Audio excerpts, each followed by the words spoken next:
This book belongs to me.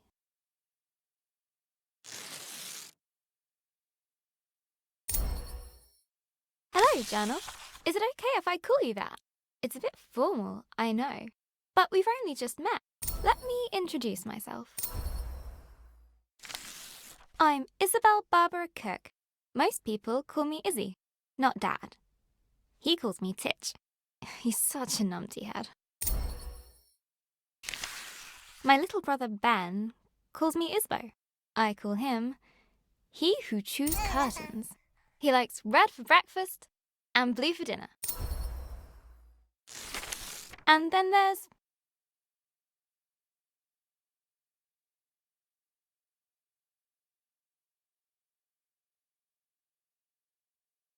Mum, my top tea drinking buddy.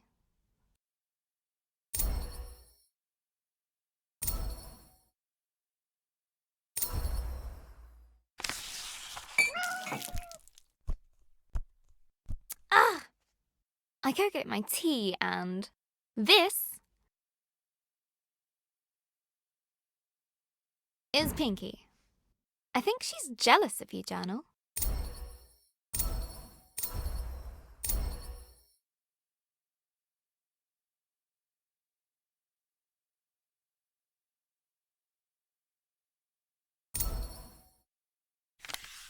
Today's my birthday. Dad made his best cake. Mum and Gran started the singing. Ben gurgled along. I blew out the candles and made a wish.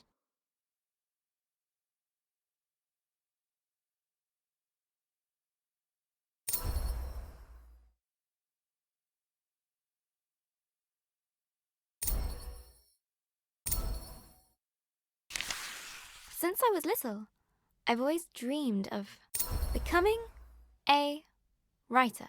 This is where you come in, Journal.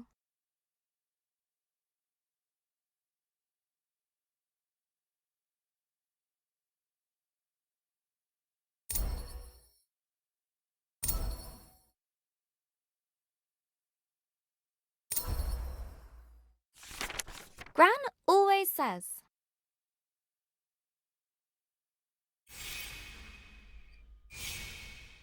A writer writes. No one ever got anything just by wanting it.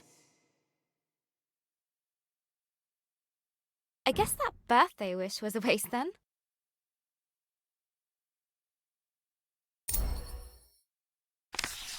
Gran said writing is about exploring your thoughts. It helps you unlock your feelings.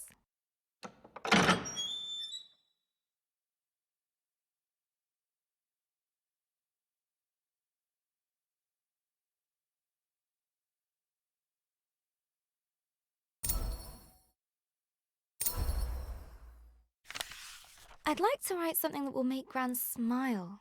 She always talks about little acorns growing into big trees. Is that to make me feel better about my height?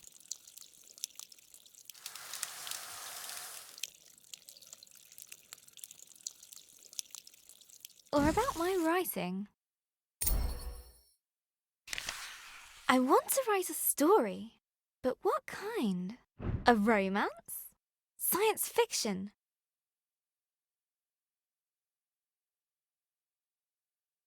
A comedy? A drama?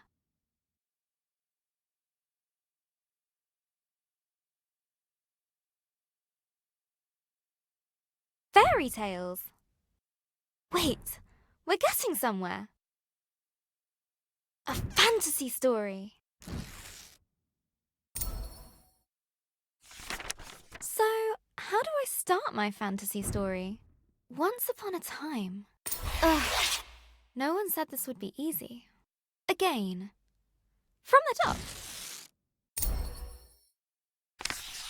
Not so far away, in the land of Astoria. A place of peace and magic. There lived a girl named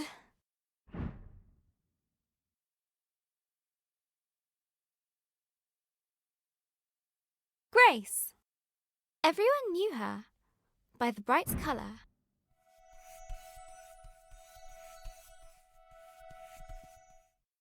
of her red dress. She was ready to begin her adventure. In fact, she'd been preparing for it her whole life, for she was the only apprentice of the village guardian, Elder Ava. Everyone was very fond of Grace. Her heart was full of curiosity and compassion. The villagers agreed that no one was as smart as her.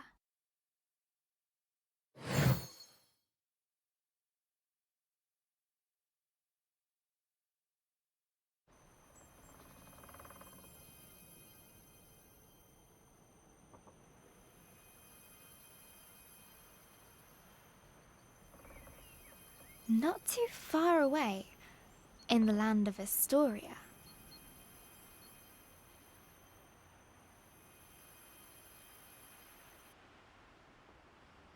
there lived a young girl named Grace.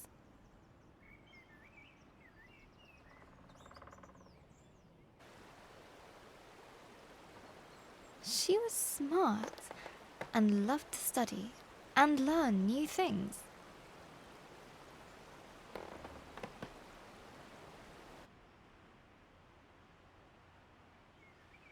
Suddenly, a faint speck of light floated down and began to buzz around Grace.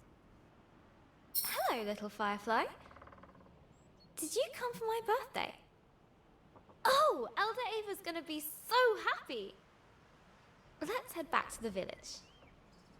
The firefly shared Grace's excitement. We should pick up my books on the way back. I sometimes forget where I put stuff, especially when I'm lost in a book.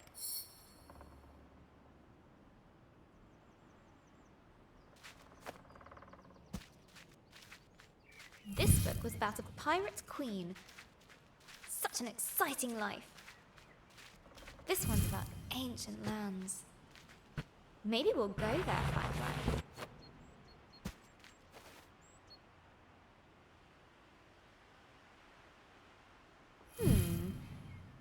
This one was about the history of spoons. A little boring.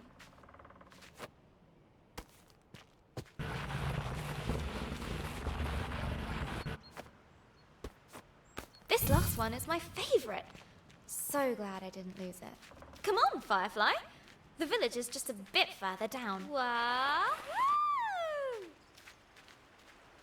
I love doing that. The bridge was an old, creaky affair. Careful, Grace. Careful. Grace imagined shark fins circling below. Phew! We made it, Firefly. And down!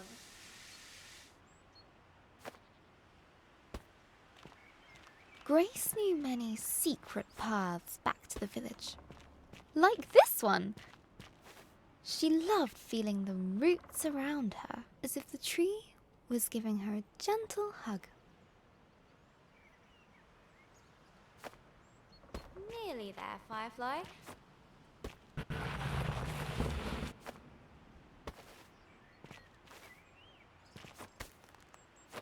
Just one more little slide. Here we go! Woohoo!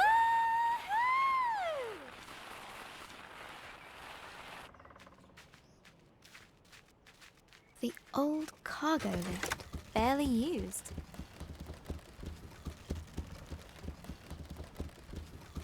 Her own secret entrance to the village above. Grace couldn't wait to learn more about fireflies. She'd get herself a book about her village's history. Look, Firefly.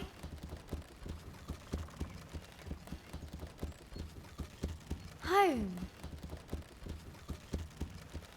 The warm lights and enticing smells of Elder Ava's hut welcomed her.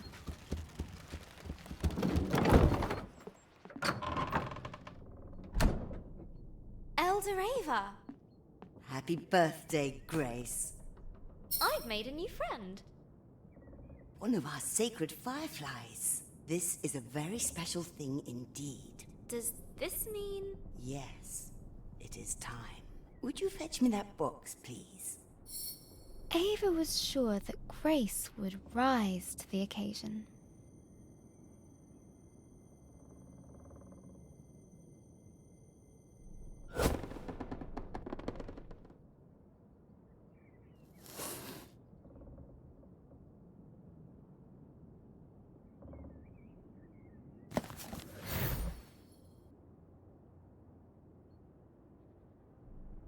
Go ahead, open it.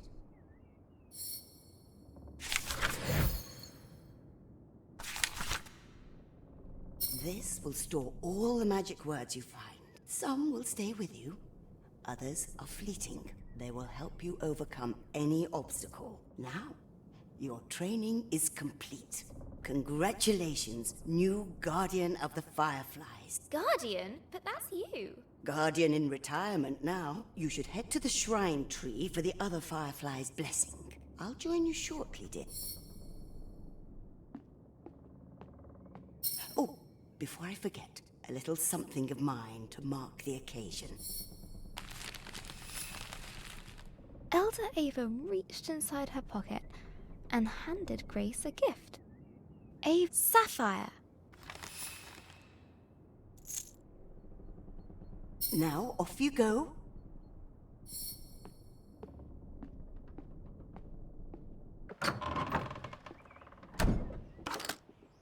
I'm so proud of you, Grace.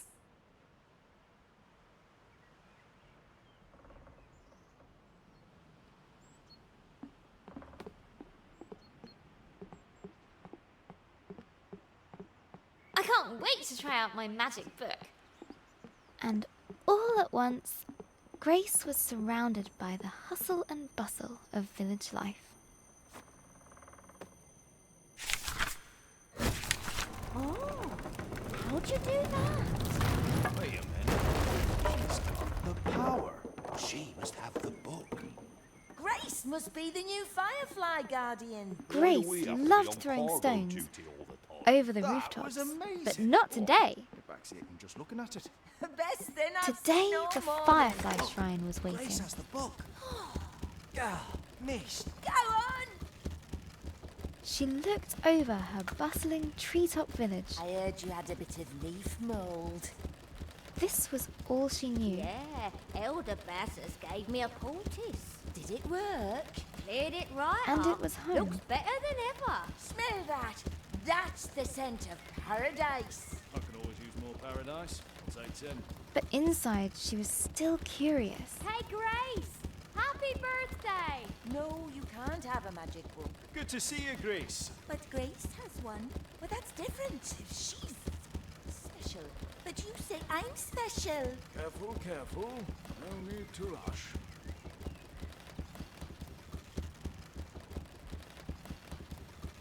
About the world that lay beyond.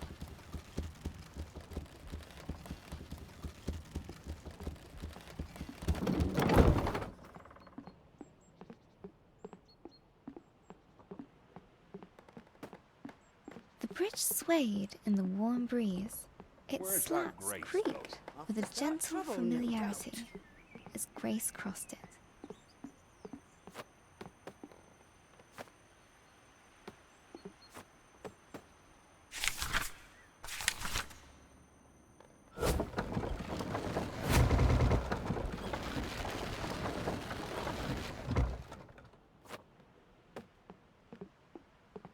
I haven't seen that book for a while, Grace. You off to see the Fireflies? Let me get the gate.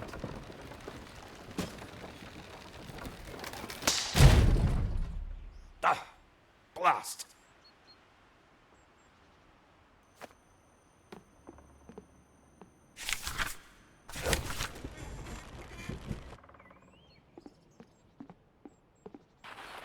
Grace couldn't wait to see the fireflies. soon they'd bless her as new village guardian. What's being guardian going to be like, Firefly? I hope it's adventurous.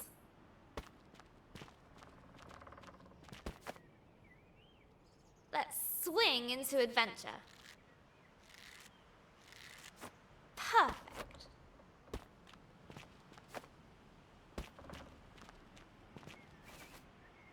Grace crawled through the dank, dark tunnel.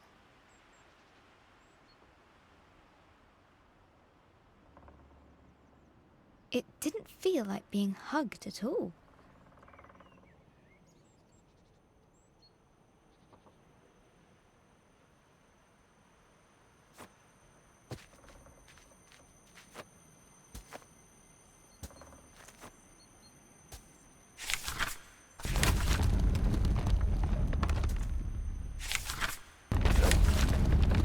The rocky cliff face posed no challenge to her now.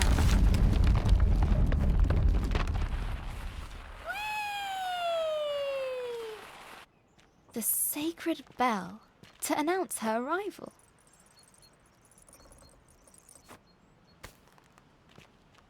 At last the tree was in sight, home to the fireflies, whose ancient energy kept the village safe from harm.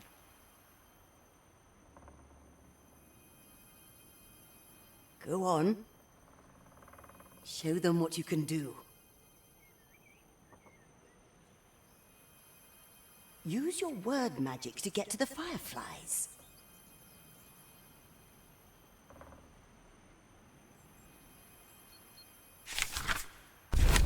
That's it!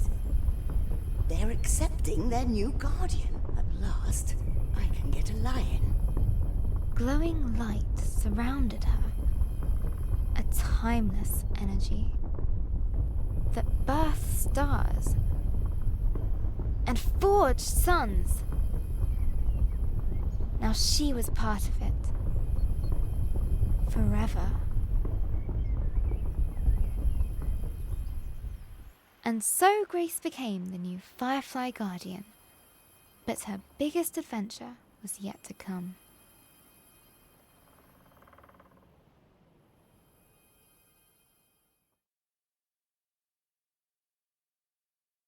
Hello, Journal. This time of the year, it gets dark so early. Like the day is just an accident, and the night is how the world really works.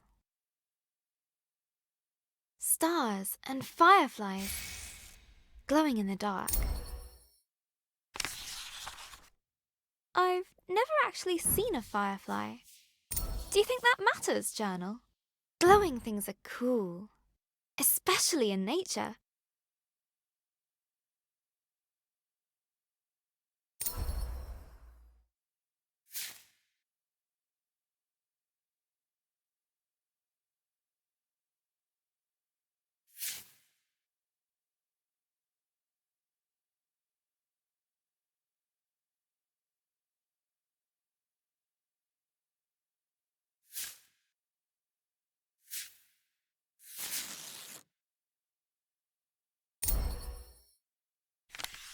On holiday in Wales, Gran and I would go to the beach and look up at the stars.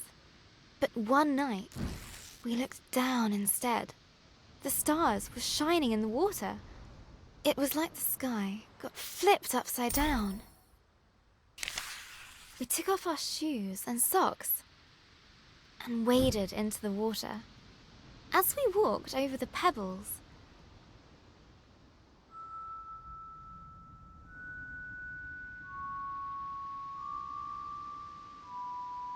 they glowed beneath our toes. Gran said it was called bioluminescence. Tiny plankton in the water being moved back and forth by the tide.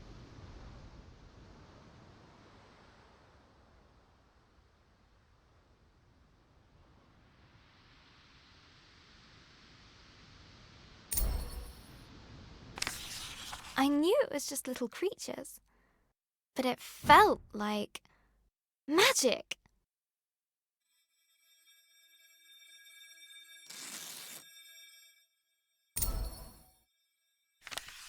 I got up very early the next morning. I sneaked into the kitchen, got a jam jar, and went down to the shore, to where I'd seen the plankton.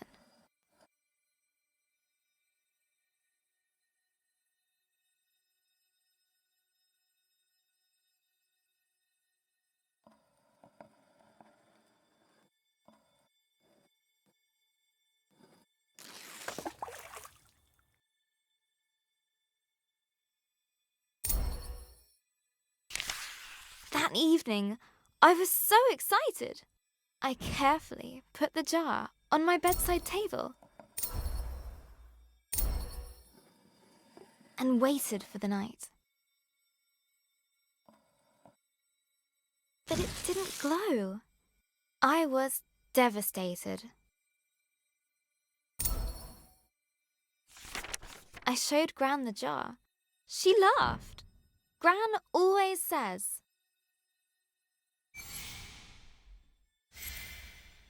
You can't put a cork in nature.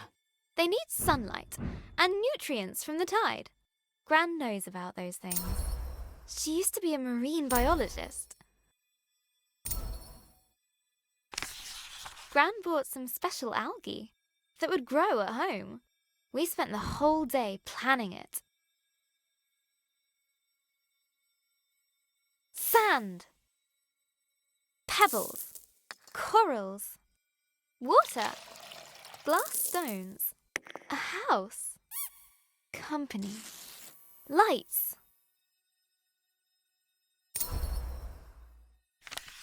We took pictures for Gran's photo album, for our future selves to remember. How the tank took ages to fill, how we took turns stirring the algae in.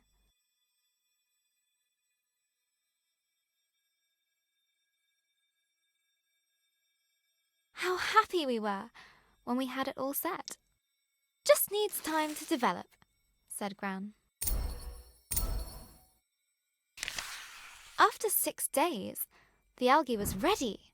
I put the tank on my desk and ran my finger through the water, my own bit of magic. Izzy?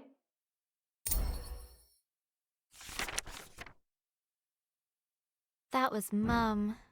She just got a call. She has to leave now. It sounded really bad. I have a weird feeling in my stomach.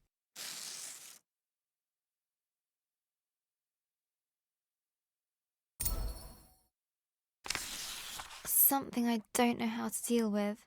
We just heard that Gran has had a stroke. I don't want to believe it. I can't lose her.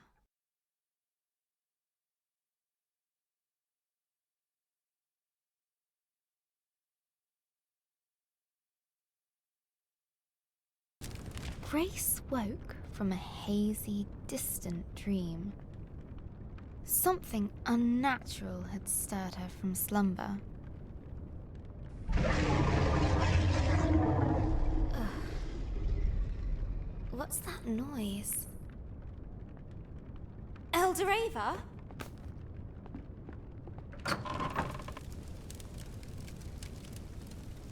Grace! A giant creature is attacking our village. Attacking? I thought the fireflies protected us. There must be something wrong. Get to the tree at once. Hurry! What creature could have caused this? And suddenly, Grace was surrounded by smoke and cinders. What creature could have caused this? And suddenly, Grace was surrounded by smoke and cinders.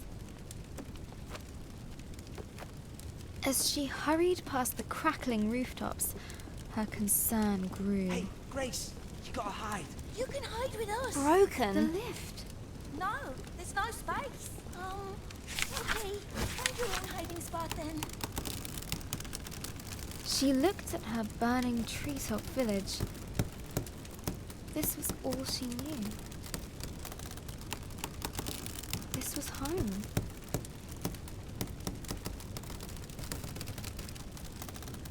She needed to get to the fireflies.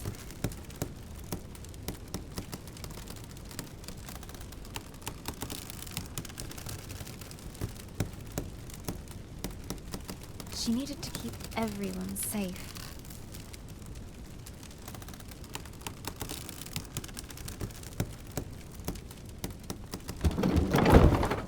Please, Grace, help me out. I'm trapped under this thing. No, no, no. I need to get to the firefly tree. Oh, thank you, thank you. Never thought I'd be so glad to see my feet again.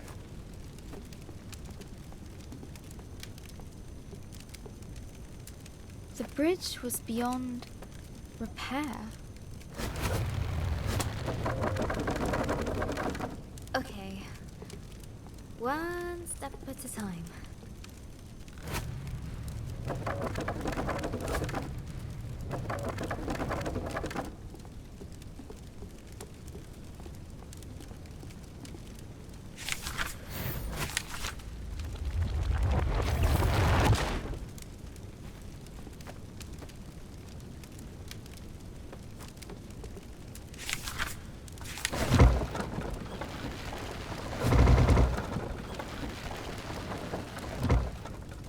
Word magic. Yeah. A terrifying noise echoed from beyond the village gate. Grace rushed out to meet it. Soon she would prove herself as the new village guardian. I can do this. Right, Firefly? Right? But she could not deny the creeping terror. The earth yawned below her. Phew. Made it. That was scary.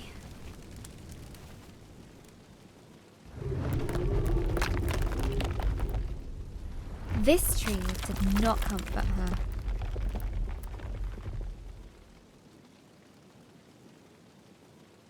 It was as scared as she was.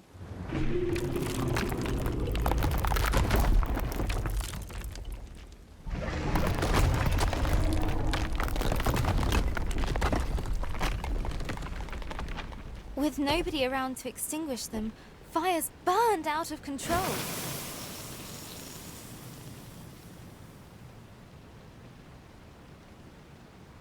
Some words will stay with you, others are fleeting.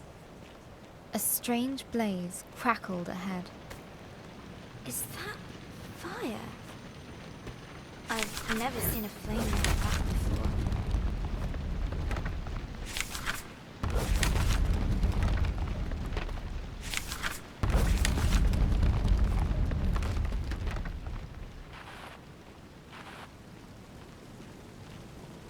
The sacred bell lay silent on the ground.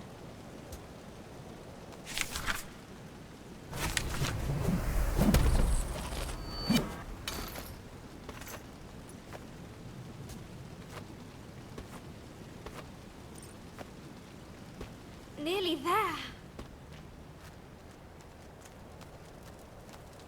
Oh no.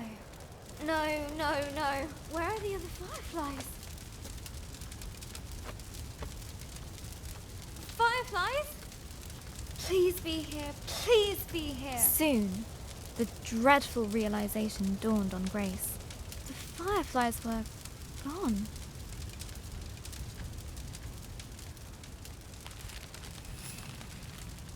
A new determination rose in her. She would find knowledge. Elderava! Something took the fireflies. I know. Our people will fall sick without them. There has to be a reason why this happened. I'll find out.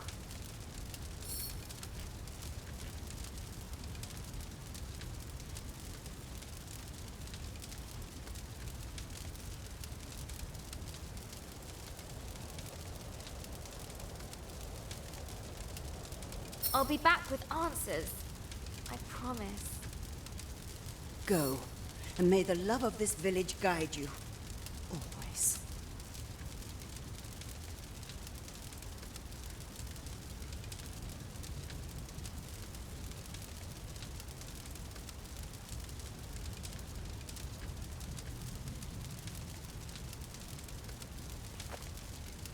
Grace took a deep breath.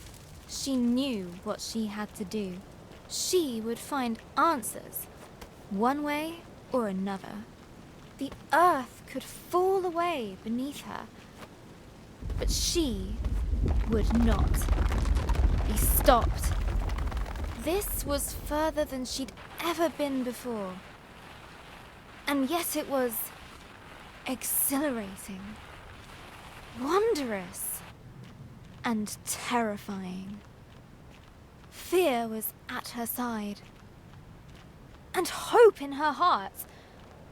But things were about to get worse.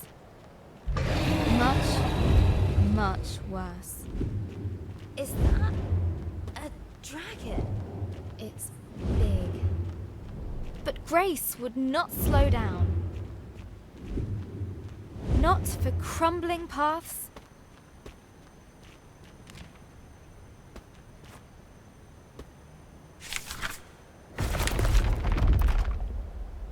Call that an ending?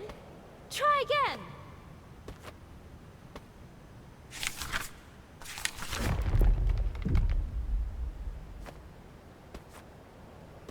Not for giant monsters. She would get the fireflies back, no matter what. She would catch the dragon. No, wait!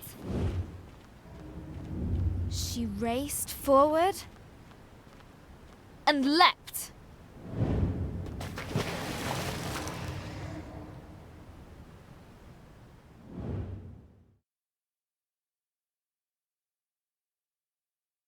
Hello, Journal. We went to see Gran today.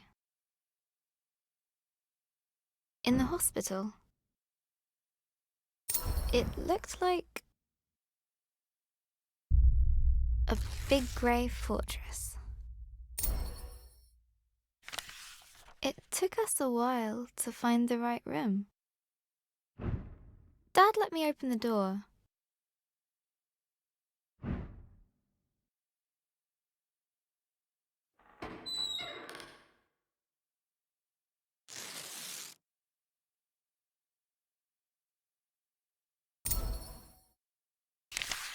Gran has a big, cozy bed at home. Nothing like the hospital one she was in. Lying in there, she looked so small. I don't remember her being that small.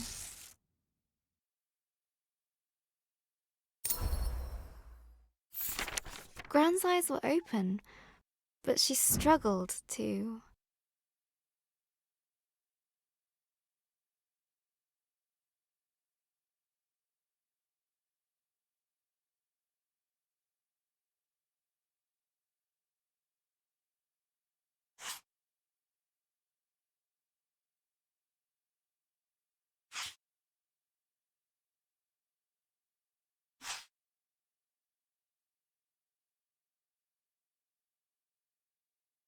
find the right words.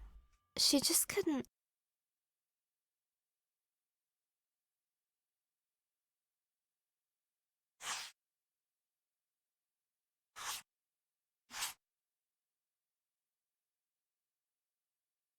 Speak properly. The doctor said it was called dysphasia. It was caused by the stroke. She's usually so talkative, but now she kept stopping. Mid-sentence, as if all the words she could find were just out of reach. I could see it really frustrating her. And then Gran started coughing. They put an oxygen mask on her. I told her she looked like Darth Gran.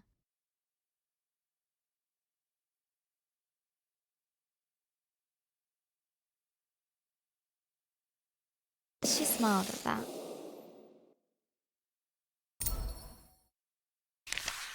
That reminds me of Gran telling me how she took Mum to the cinema a long time ago when Mum was my age. A Gran story.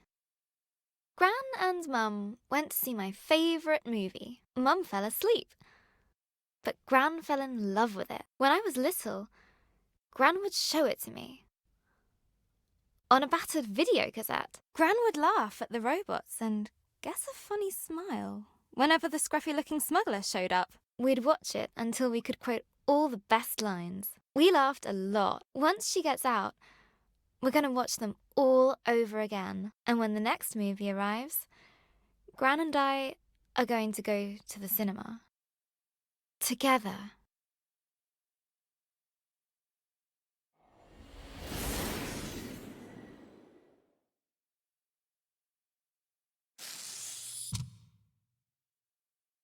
And soon, Gran and I will be playing games again.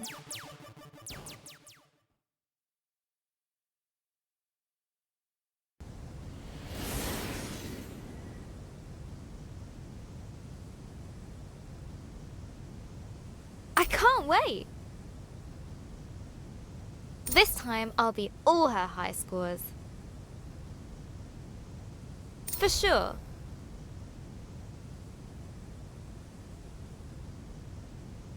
Gran's a tough cookie. In video games and everywhere else. I heard Mum crying in her room.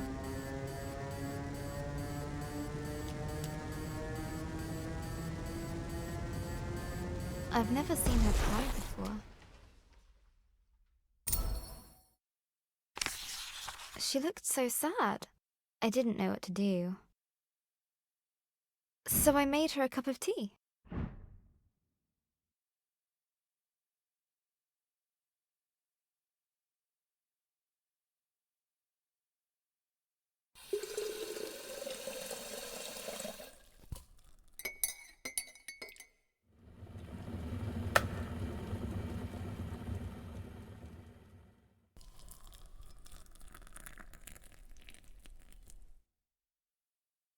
Just like Gran's, she said.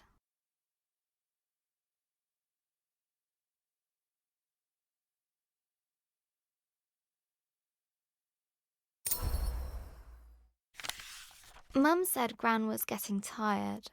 I said she's getting better.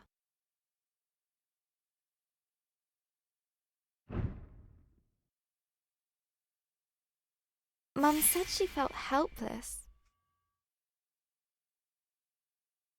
I said she was just sleepy. Mum said Gran's going to... I said she's going to be fine. Everything is going to be fine. All you need is a leap of faith.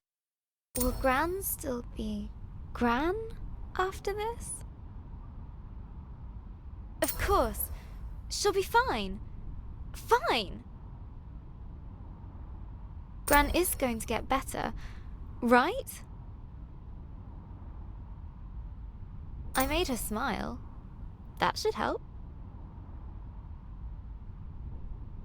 Got to keep positive. Mum needs me to. I'll show Gran my story. Mum as well. They'll enjoy reading it. I hope it helps. What else can I do? I just need to finish my story. So, where were we? After the dragon attacked the village, Grace set out in search of answers, leaving Elder Ava and her village behind. Her journey took her to a vast desert with a guardian. Who guards it because it is sacred.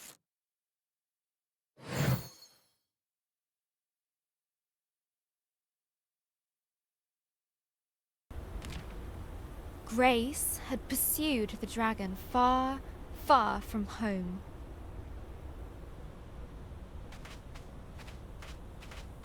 The desert spread out before her. Dunes rising and falling like a sea of gold. Timeless and bewildering. A glow in the sand. I'll get you safely home, my little friend. Another firefly escaped from the dragon's grasp. Hey there, little one. You're safe now. Where did this wind suddenly come from? There was something very unnatural about it.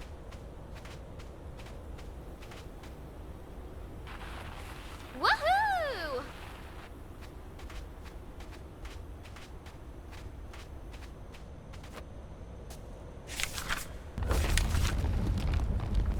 A little wind won't stop me.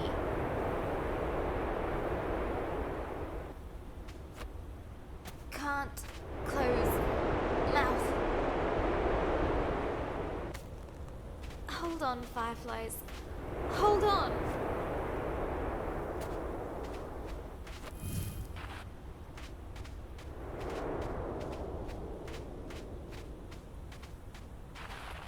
Phew. It stopped. Someone's down there. Oh, learned creature! This place is sacred. Do you hear me? Sacred. You don't look sacred at all. Looks like you're a scholar. So am I. Do you know something about a dragon? Go away!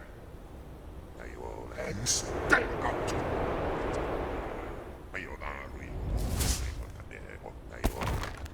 But Grace's will would not break that easily. Hey! Come back here!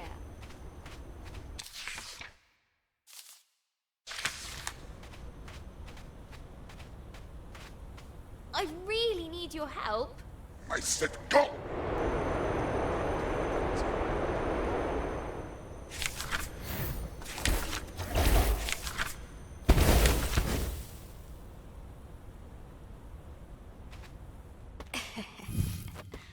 Surprise!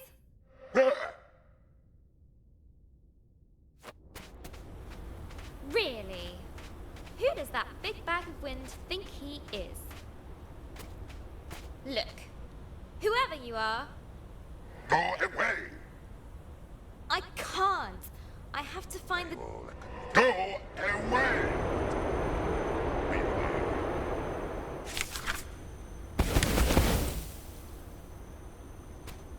Okay. See ya.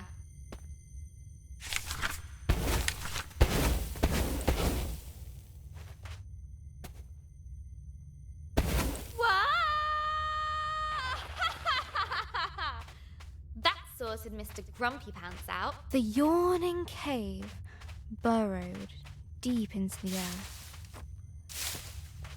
Home to wondrous life. Easily scared.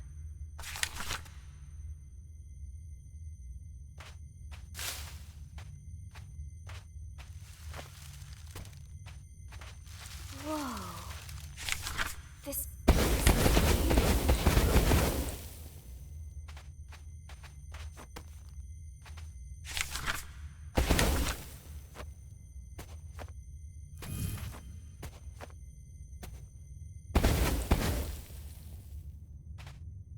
Grace felt like an explorer.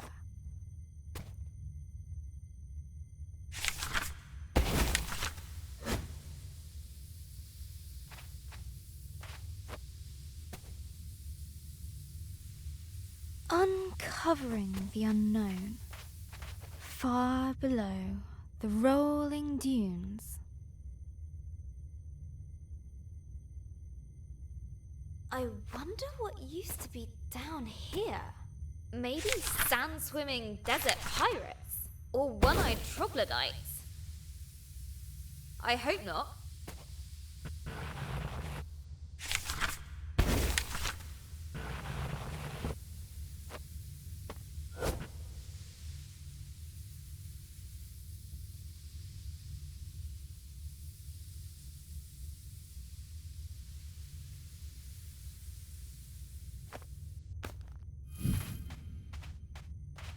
Interesting. Interesting. Interesting.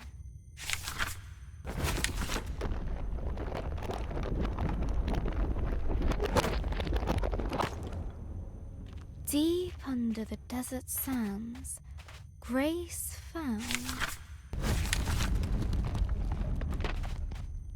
a long, forgotten chamber. The plant recoiled at the sound of her footsteps.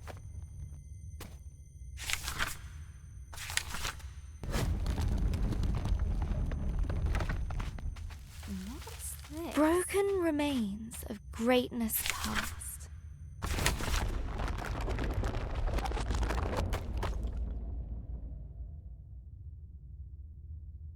The silence of the ages filled the air.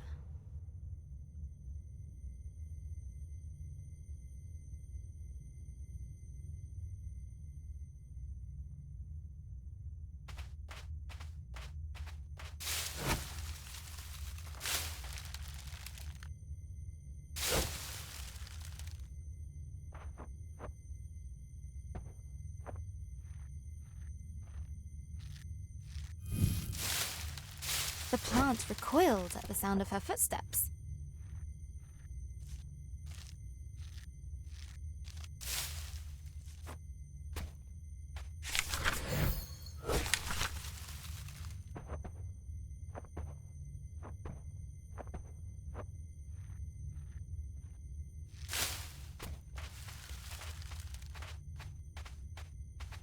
Ah, fresh air!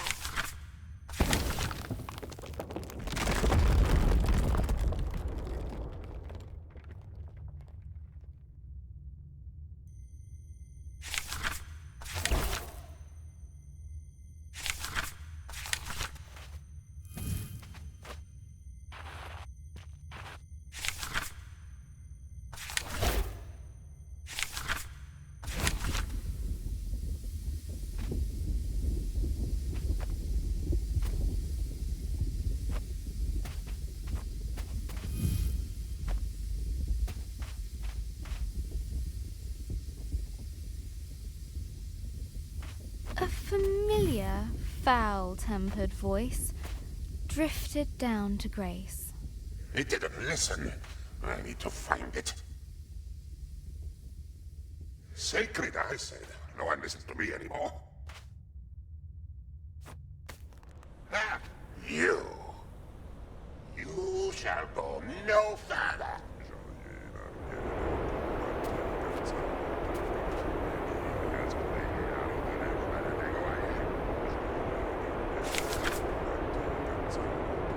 Oh, please shut up. Ha! Word magic. Grace had disarmed the djinn. His fury was great. Fortunately, his voice was very, very small. But the Desert Guardian would not let it rest.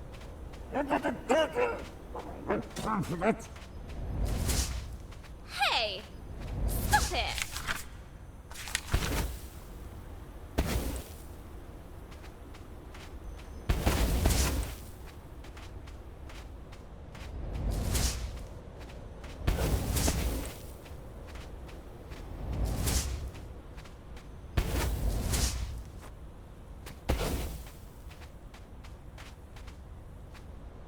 I need to find the dragon. that. I really don't have time for this.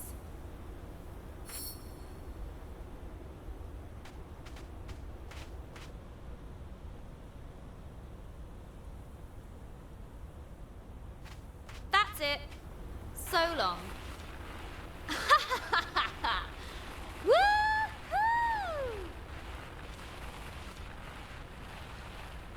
Well, we got rid of Sulky Boots again. Now, what's all this? As she looked around this lonely, desolate place, Grace wondered, why would anyone choose to live here?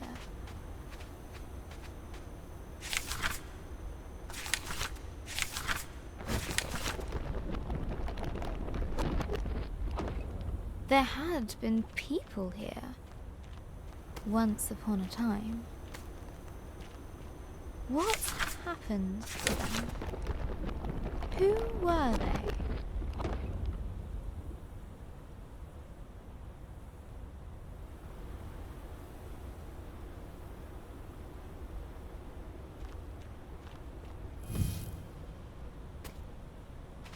Maybe I'll find answers here. The dome was empty, but for a pool of water. An inviting place to rest. Grace's thoughts drifted to the people that once had lived here. Philosophers.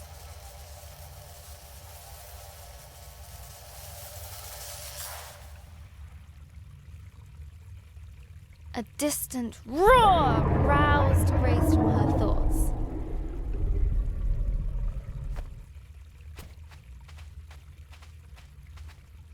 I'll catch you yet, dragon.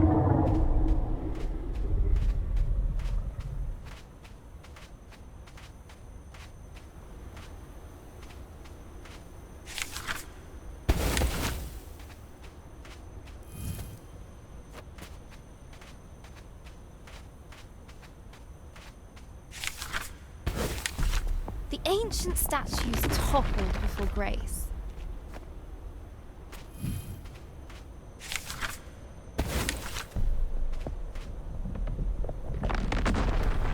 Wise philosophers, pondering life's mysteries.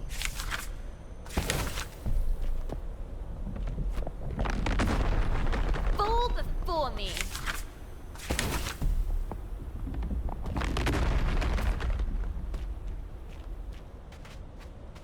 But behind Grace, a grumpy mumbling could be heard. Ugh, him again. Let's move.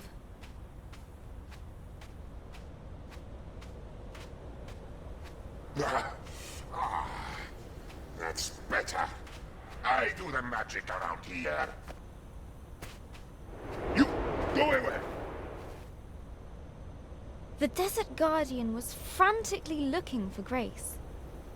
Stop hiding from me.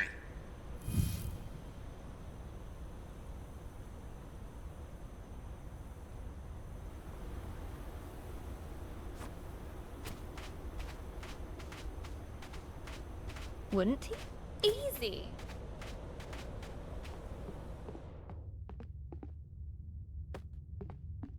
Despite the darkness, Grace's hope guided her.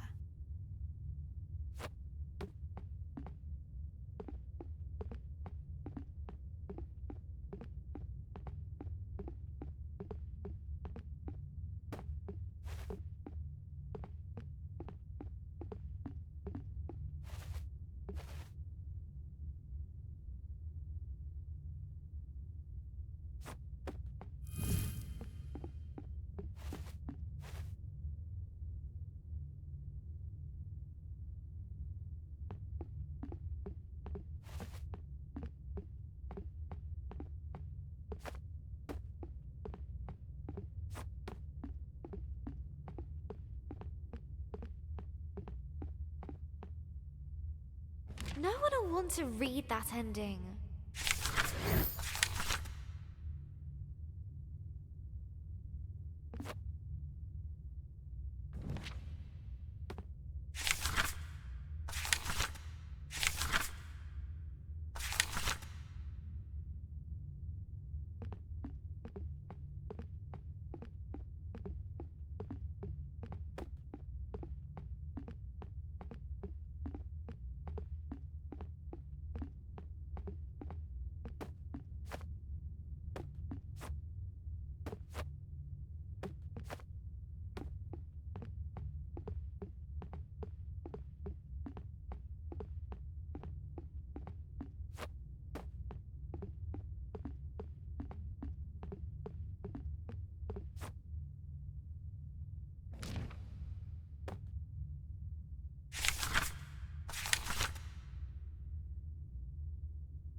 must leave. It must. They mustn't know. Well, now I'm curious.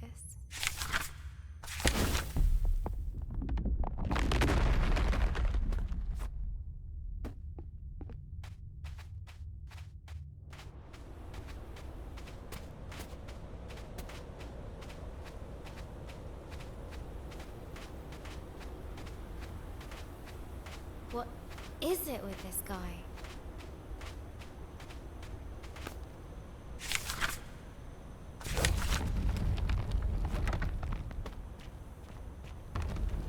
They mustn't see. No, no, no, no. What has you so worked up, old windbag? The past. The past. It stays hidden. It must.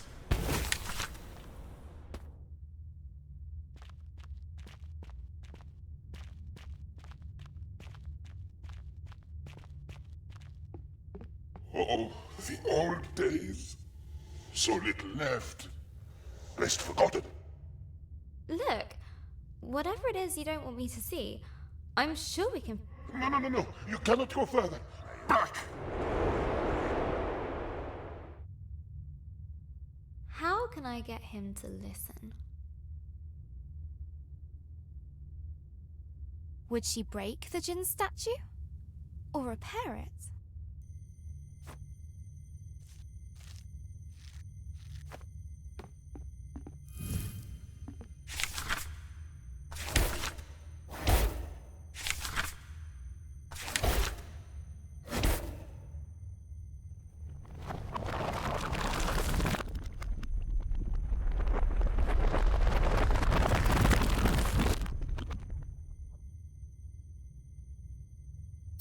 Human creature.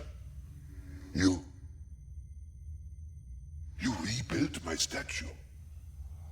Why? You weren't listening, but you look calmer now. I do not understand. Why show pity to me? I did nothing to aid you. Everyone deserves a second chance. Or a 10th. What's happened here? What did you do? I failed. More than 10 times. Let me show you.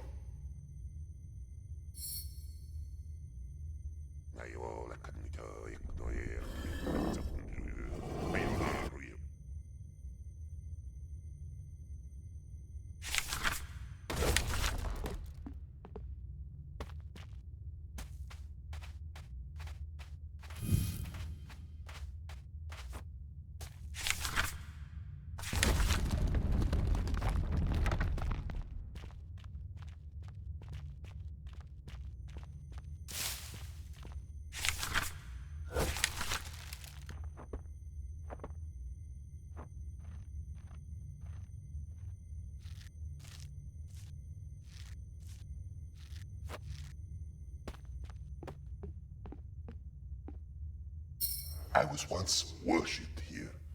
It was wonderful. But I grew complacent, arrogant. They warned me that great dangers were coming. And what did you do? Nothing. I believed that there was no danger I could not thwart. I was wrong. They paid the price. My being here must have brought back painful memories. That is as it should be. To feel something, even pain, after all this time. For that, I thank you. I don't need your thanks, but I do need to know if you've seen a dragon around here. It has come and gone. But there is something you should know about that beast. What was that?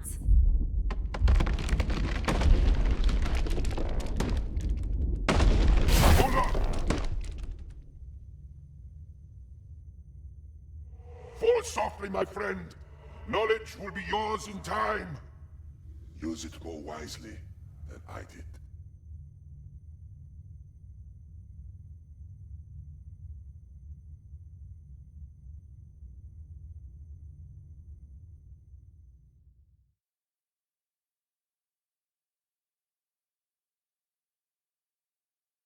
Hello, Journal. Today at school, I got my history essay back. I wrote about Vikings. I love Vikings. Mr. Collins didn't like it. I won't be showing this to Mum.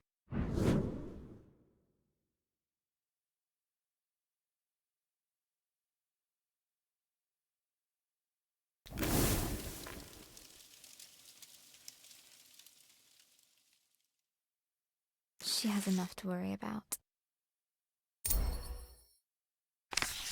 Vikings are the best. They're tall and strong. They love conquering and fire. Vikings are basically all kinds of awesome. I could really use some awesome right now.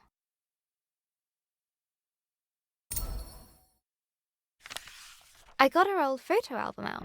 I wanted to see Gran like I remember her, when she was awesome.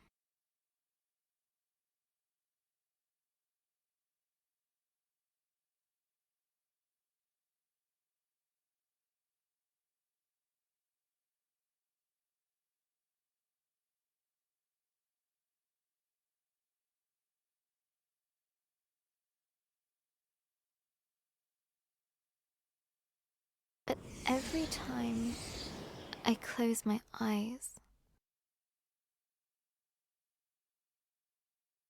I see her in that horrible bed. We're visiting the hospital later today. When we arrived, Gran was asleep. Her skin looked so thin, almost see-through, like tissue paper. She was Gran-shaped, but empty. I mean, that's silly, right, Journal? It's just Gran, but somehow it isn't. It's not her!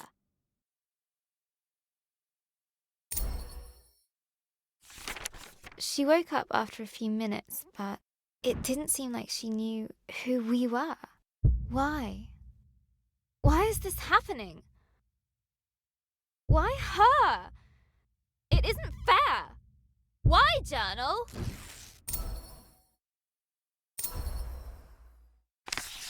Gran still can't speak properly. It's so cruel. She can't tell us anything.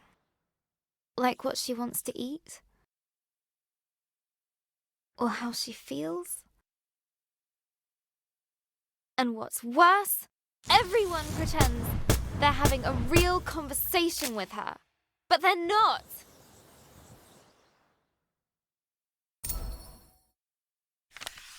You're doing fine, Barbara, the doctor said to her.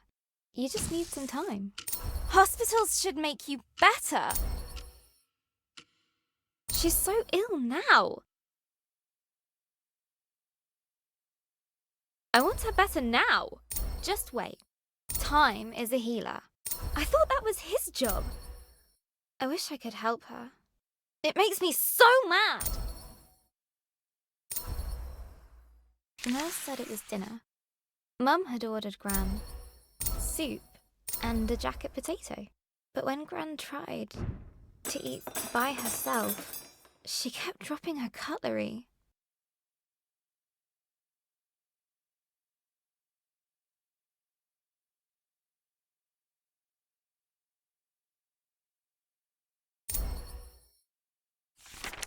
Then I noticed Mum had ordered her mushroom soup.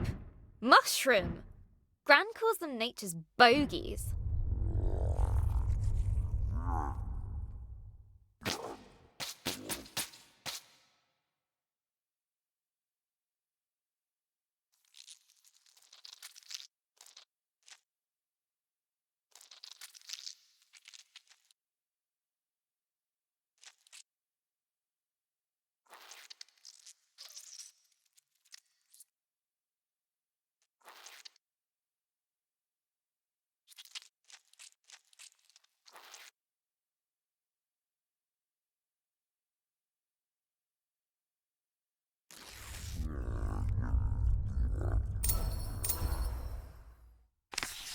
I reminded Mum about the mushrooms.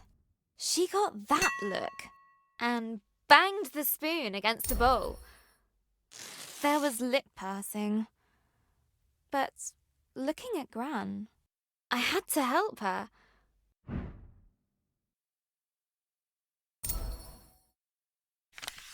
I still had some loose change, so I ran down to the entrance hall where I'd seen a vending machine on the way in.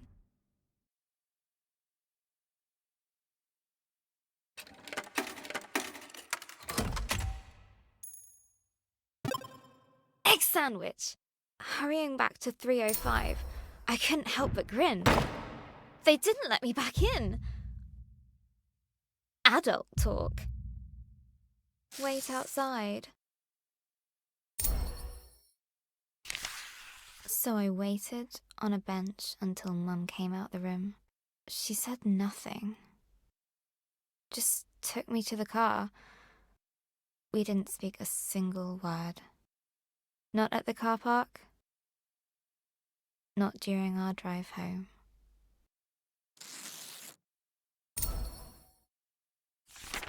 Dad had made pies for tea. I just wasn't hungry. Dad said I needed to eat.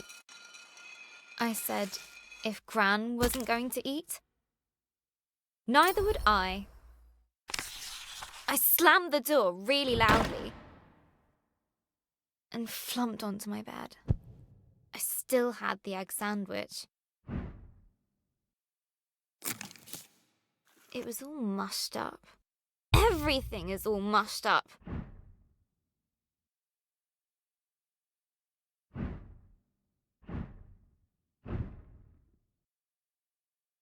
Dad is mean. Mum doesn't care. And pie is stupid. Maybe I should just try to write my story. Let's see. Last time, Grace was plunging down into the dark below. But the djinn spell slowed her fall. Down and down she went, tumbling, helpless. Then and there, Grace started to cry, but the darkness didn't care.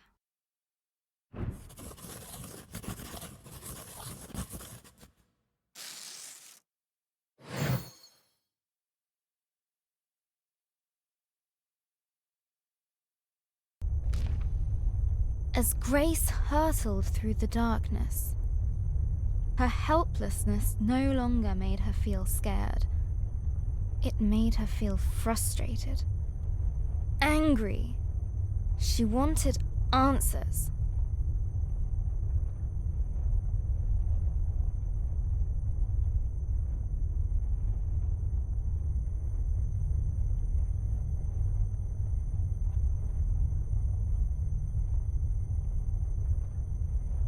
The djinn's magic gently released her into the unknown. Now where am I?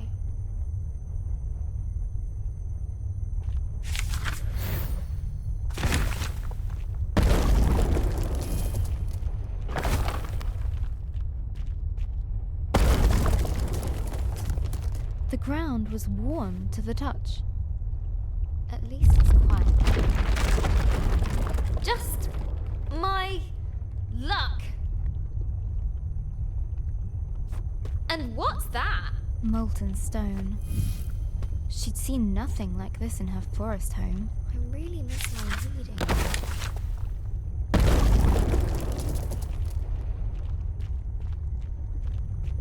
A stalactite hung above, looking decidedly precarious. None of this seems welcoming. None at all.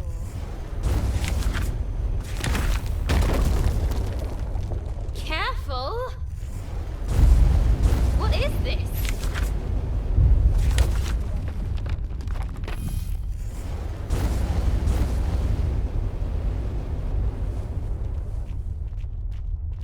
Something was unnerving about the pendulous I knew it, I nature knew it, of the I knew it. ceiling.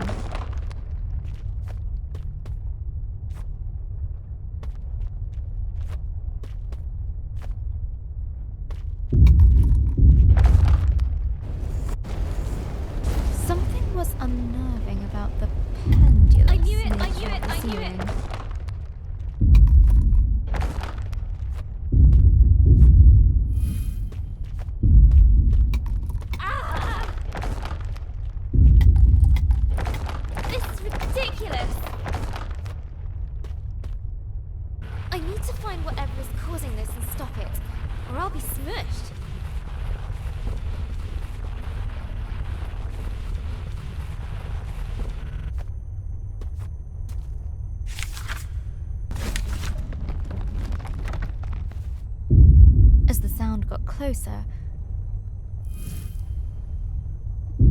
Grace realized she would soon face its maker.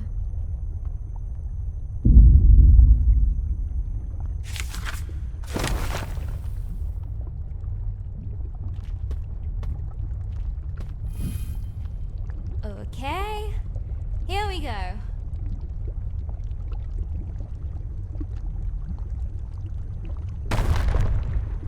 Fire and flame wrapped her form.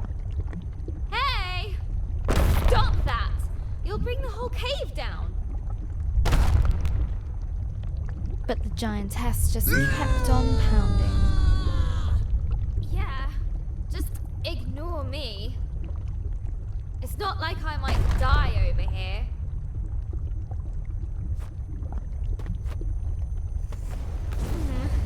At least that noise has stopped.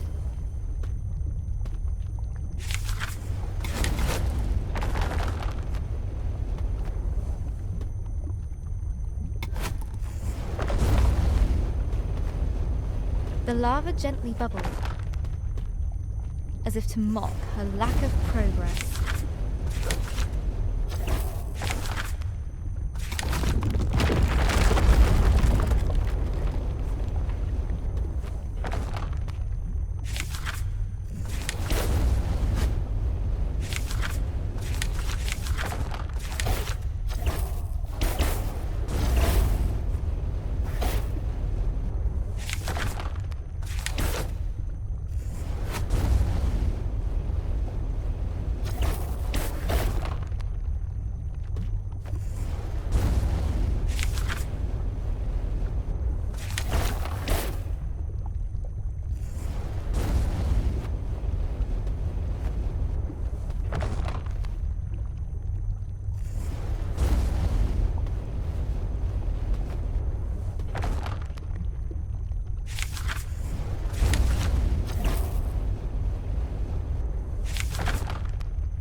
The lava gently bubbled, as if to mock her lack of progress. No one wants to end a story that way.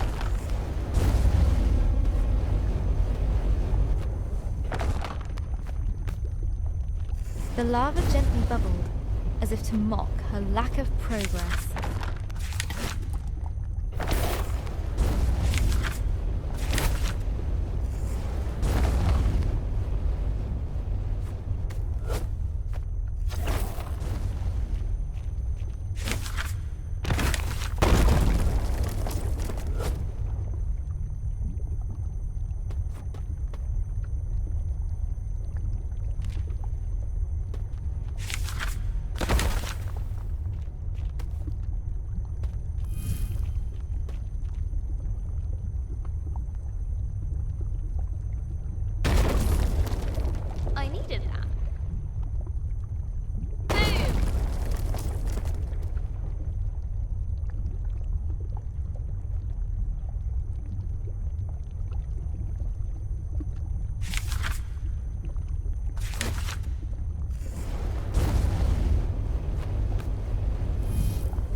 going to give way. Ah!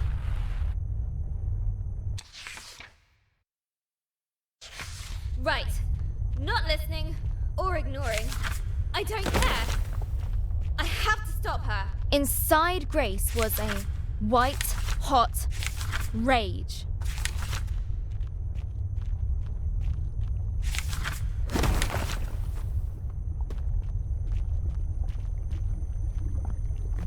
Hey! You! Hey! Whoever you are! You nearly killed me! Hey! Are you listening? Me alone.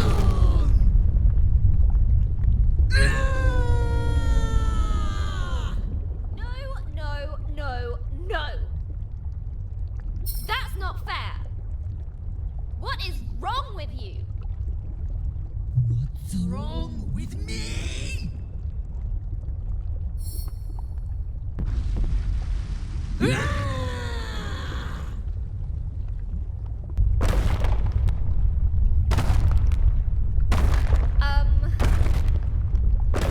Might have overdone this.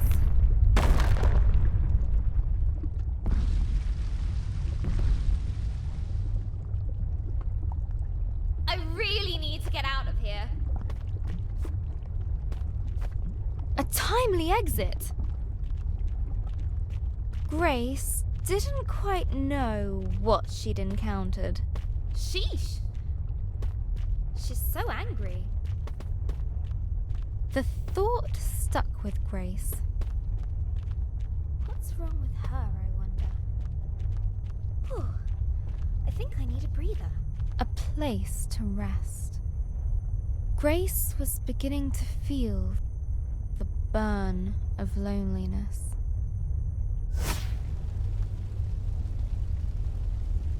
Ah, better.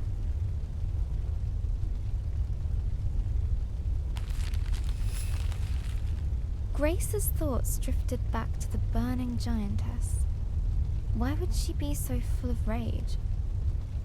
She must have felt alone. Imagine being stuck in a cave, all by yourself. I go bonkers too. Grace vowed to be more understanding.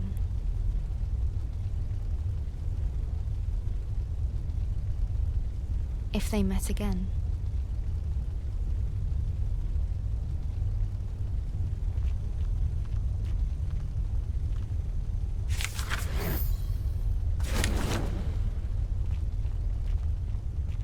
As the light pushed back the darkness, a heaviness lifted from her heart.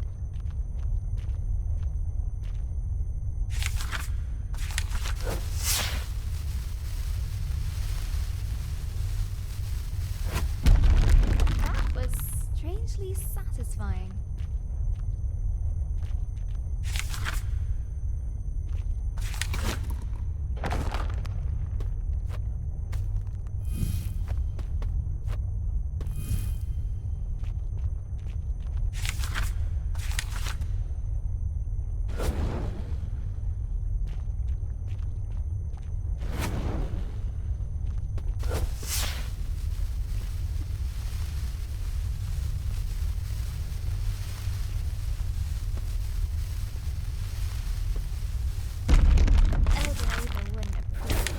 But I don't care.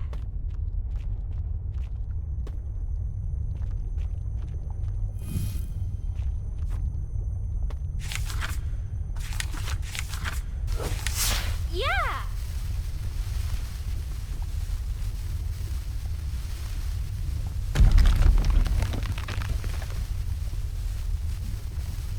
Wait.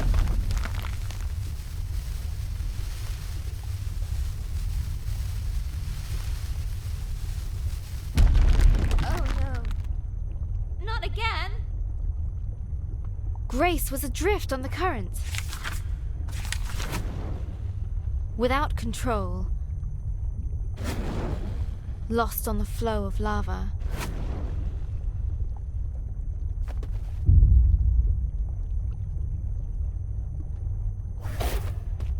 It would take her where it wished.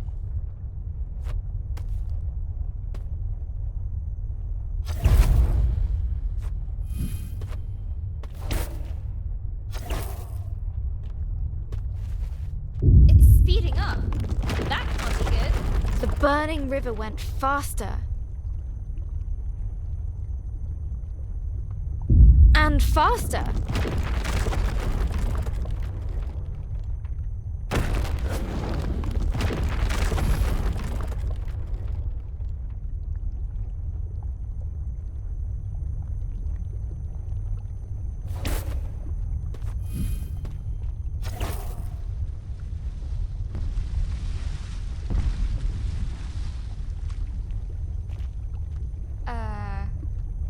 Okay, Grace. Remember, empathy. You again! She isn't listening. Run, Grace, run!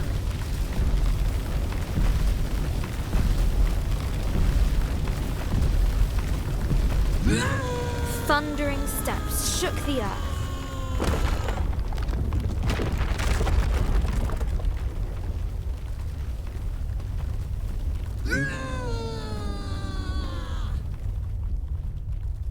Where is she?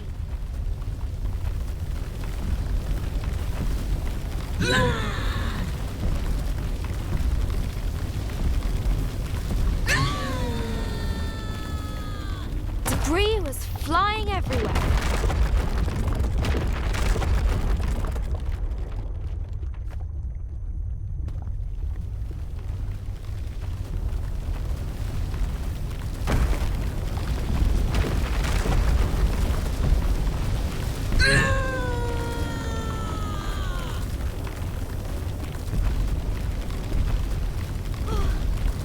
Sunlight! Freedom.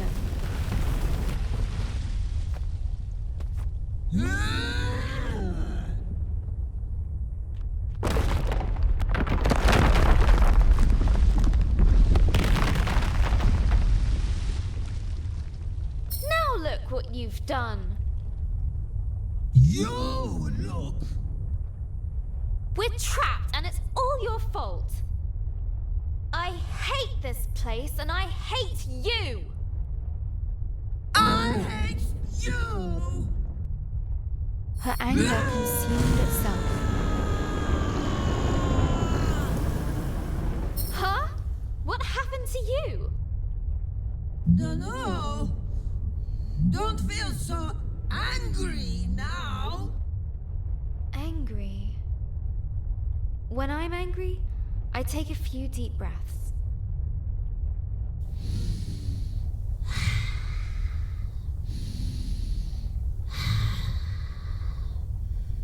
Yes. Helps. As her anger left, it brought a change.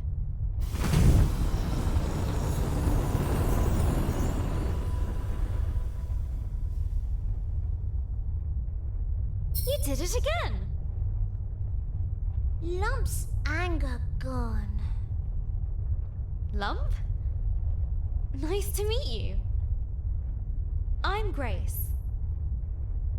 Sorry I was so angry. Lump's sorry too.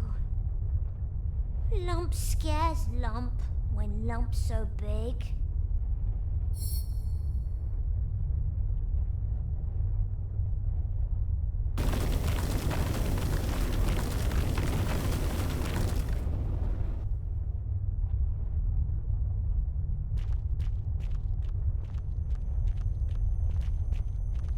I'm looking for a dragon. Have you seen it? What? Dragon? I'll show you. But first, we need to get out of here. Just then, Grace noticed a boom shroom she hadn't seen before.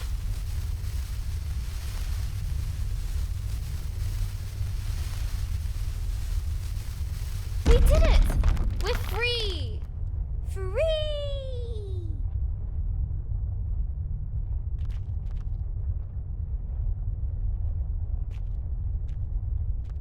Lump! You coming? Lump likes Grace.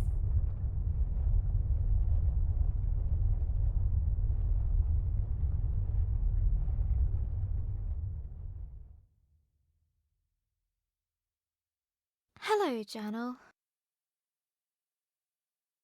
Today, Sarah at school told me her granddad had a stroke too. His mouth went lopsided, and he spoke a little funny. Now he mostly sits around, watching the telly.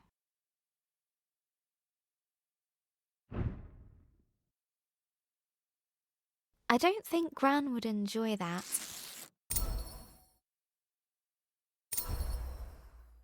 She'd feel like she was giving up. She'd want to keep moving, keep doing things. Gran always says.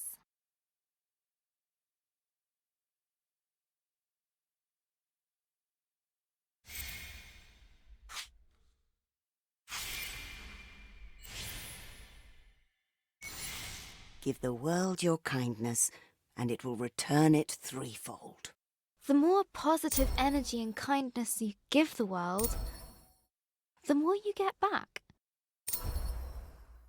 When Mr. Parry's lawn got too high, Gran cut it for him. For the community centre meals, she baked cakes.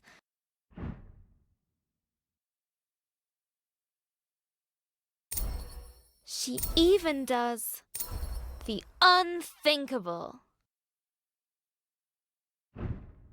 She changed Ben's smelly nappies. We could do with kindness right now. Someone better step up. Me! Starting with bringing world peace? Cooking for the elderly?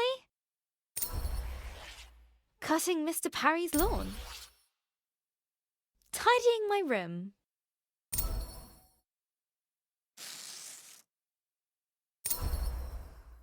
Bringing order to chaos? A mighty struggle needs a suitable tagline. It's tidying time.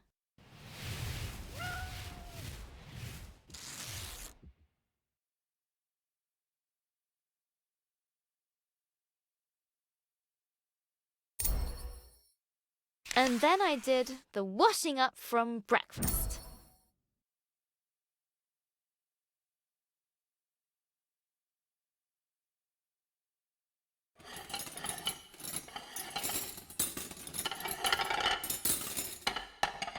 Dad said, "It's a miracle." Then he bowed at my feet. He's such a complete numpty head.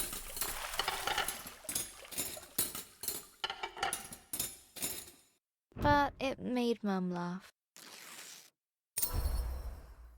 And when we got to the hospital later, Gran was sitting in a chair and looking out the window. She was smiling. So all the things I've been doing have been working. I just have to do more. There was kale for tea, which is a kind of vegetable torture, but I told myself that if I could eat all of it, then Gran would be even better tomorrow.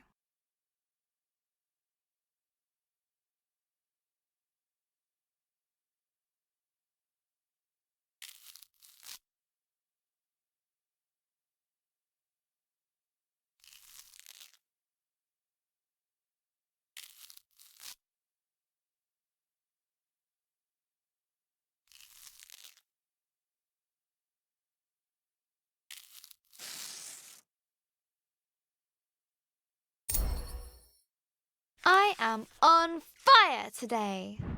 I ran up the stairs, 2 at a time, just to top things up. Pinky was very impressed and slept on my feet all night. Hello again, journal. I couldn't sleep. I guess I felt a bit silly.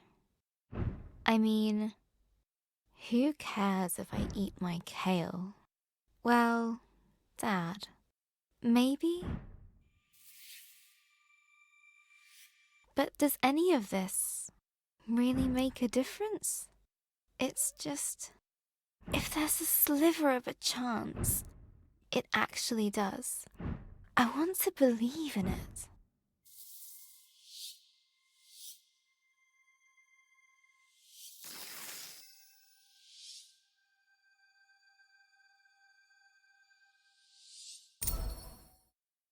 Sarah told me that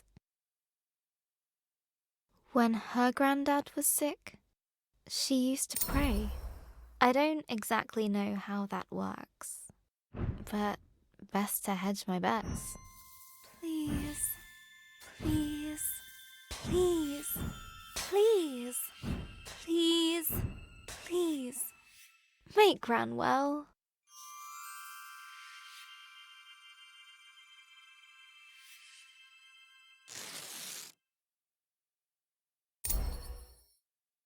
Sarah's family are pretty religious. Not like Mum and Dad. I don't know that much about religion, actually. I like the stories, especially the one about the Ark, and rescuing all the animals.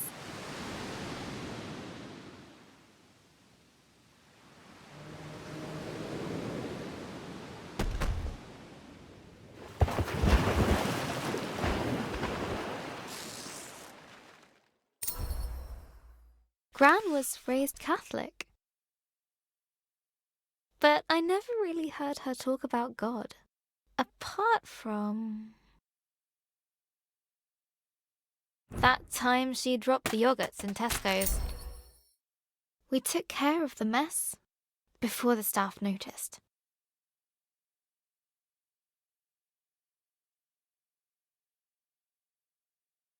Gran even offered to pay for them. I asked her once. She said, if there is a God, they're in our actions. How we help and love one another. Seems right to me. So what should I do? I'm going to bring in my story next time we go to the hospital. I can read it to her. I think she'd like that. Maybe if I do a really good job, she can come home in time for Ben's birthday. But first, I need to get on with the story. Having escaped the flaming caves, Lump and Grace ventured into a tenebrous forest. Writing Lump is going to be fun. But if she's not so angry anymore, she might need another character flaw. Maybe uncontrollable cravings for sweet fruit.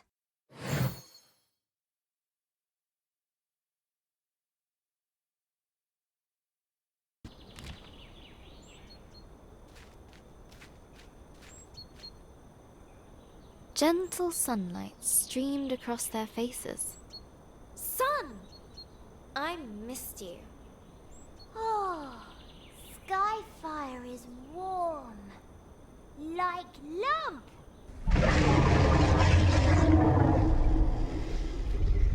That's the dragon. We've got to follow it. Dragon?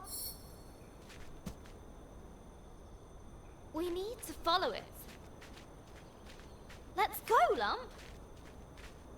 Lump no likes follow anything that goes rah.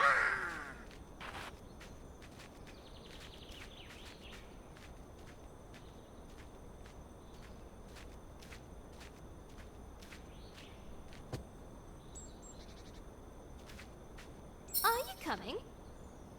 Claw things? They're spooky. They're just trees, Lump. Back home, we know has them.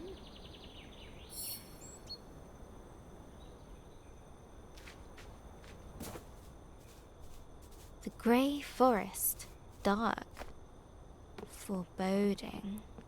Grace didn't care. Home. You miss it? Yes, that's why I'm doing this. You miss home, but you leave it. You curious.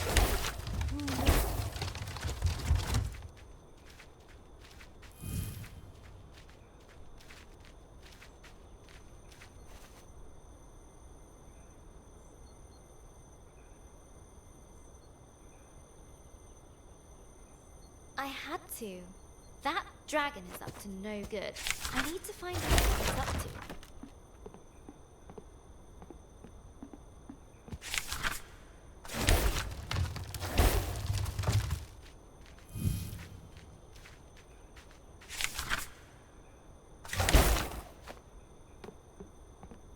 What is dragon?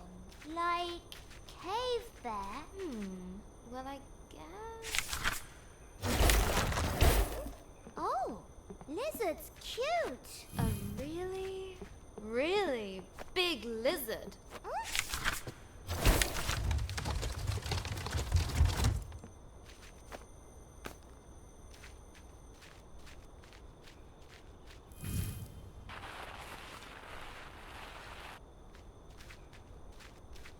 Ooh, big stone. Go, go, push it, push it. No use. You used to be a lot bigger.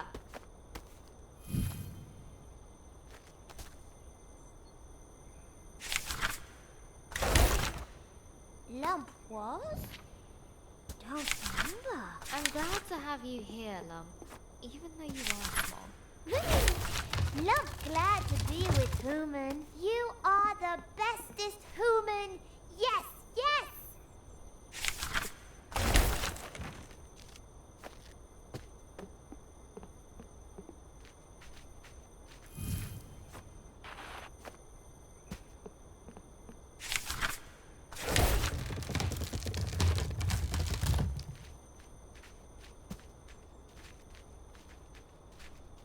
Grace couldn't help but smile at Lump's silliness.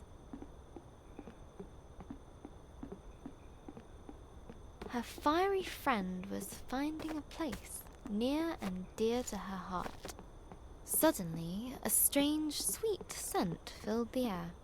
Lump noses that smell. What is it, Lump? Looks like some kind of fruit. A fruit? Yum, yum. Lump love fruit.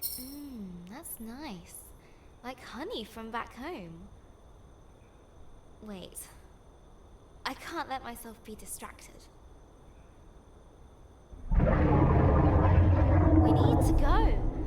Now! But the fruit. Okay.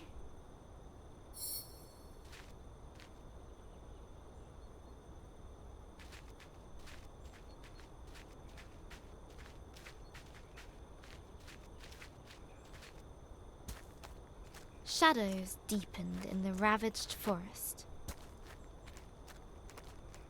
We're getting closer.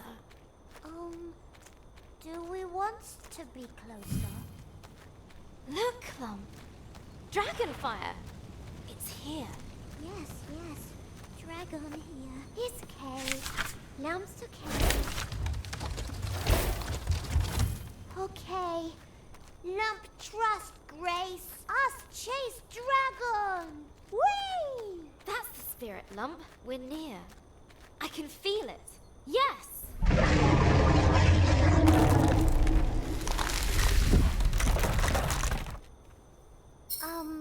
Grace?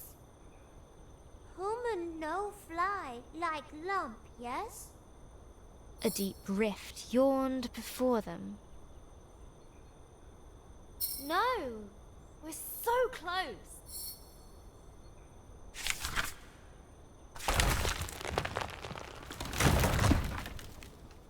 That wasn't meant to happen.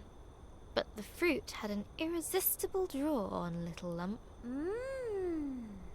No, Lump! Stay here! I need you!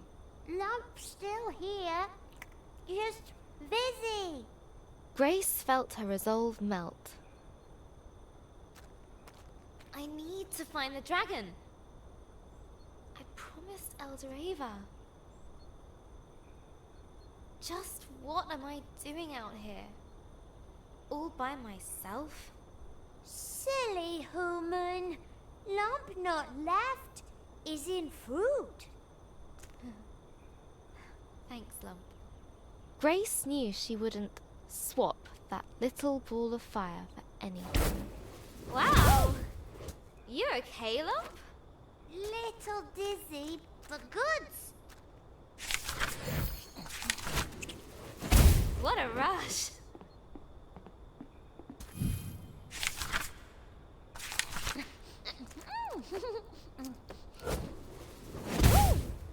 Whee! That was amazing!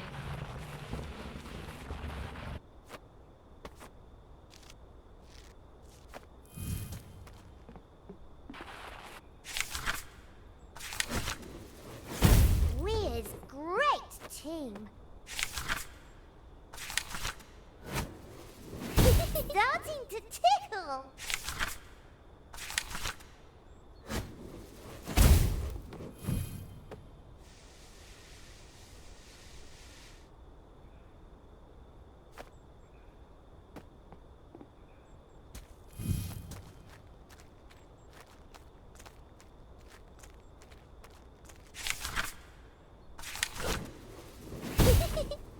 My head's spinning.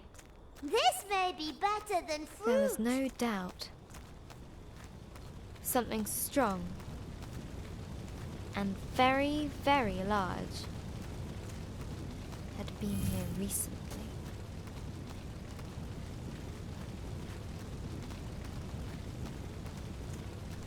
There it is! Dragonfly? Wow. Great! We've seen it! We go now? It goes! See? We go?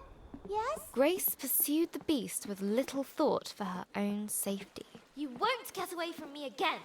I won't let you. Ah! No! Come back! Come back here! Oh, it's okay. It hurt you. What? Far above, the dragon circled and dove, falling fast. Run!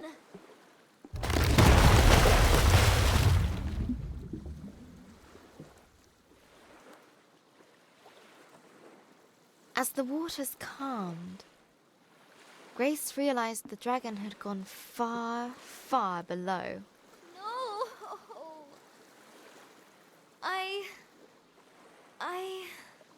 Her hope was shattered. I can't. It's okay, human. We find dragon again. Have another go, right? It's okay. Lump, help. But how?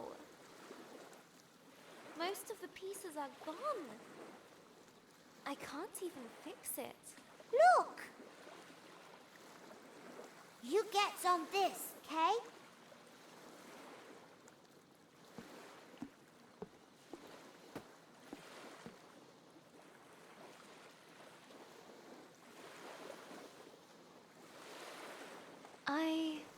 I don't even know where I'm going anymore.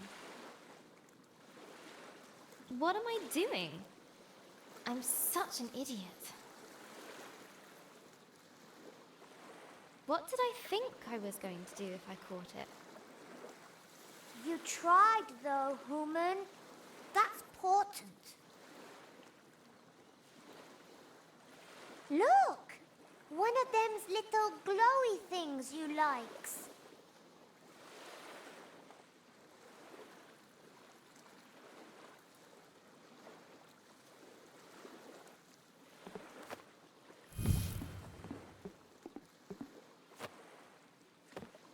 A thing!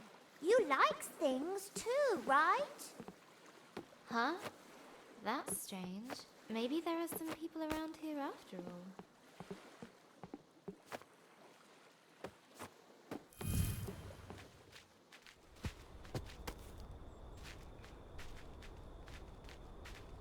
Look! Stuff! All broken. Forgotten.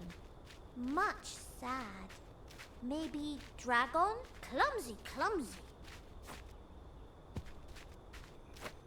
You cold, human? A little, yes. Lump make fireball.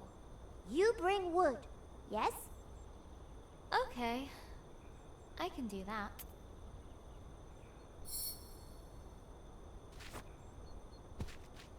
What's up, human? It's just... I remember collecting wood for Elder Ava.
This smells like the trees back home. But is it as good as fruits? Is it? Human, is it? Where do you come from, Lump? Don't remember. You don't remember anything? Lump just remember anger. Then you, human.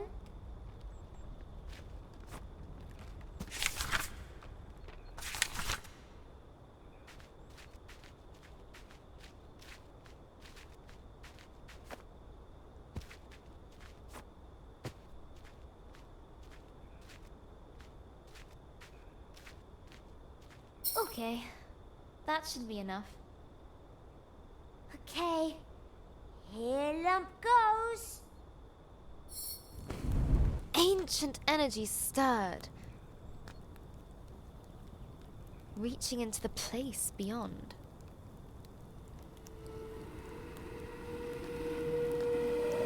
Ah, it feels good to be back. Already? It's only been a few millennia.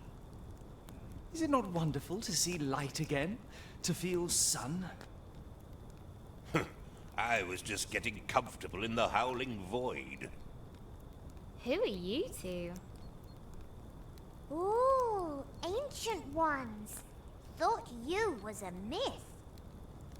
Oh, no, no, my little friend. We are very real. No, we're not. You're imagining us. Go away now. Now we're here, what can we do to help you? Lump! They could help us get to the dragon. But nothing is free in this market, or in life. You must provide 3 offerings to the flame. Should we... If help human, if it make human happy, Lump say do it. Go away. I said go away. And what do you expect me to do about it? Hello. So lovely to see you both.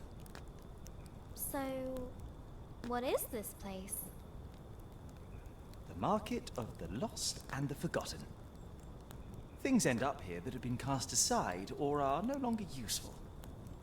After a time, so were we. No one came here. No one sought us. I thought we would forget ourselves, but you brought us back. You said you could help. Yes. But to give, we must also receive. I don't have money. Then give a kindness.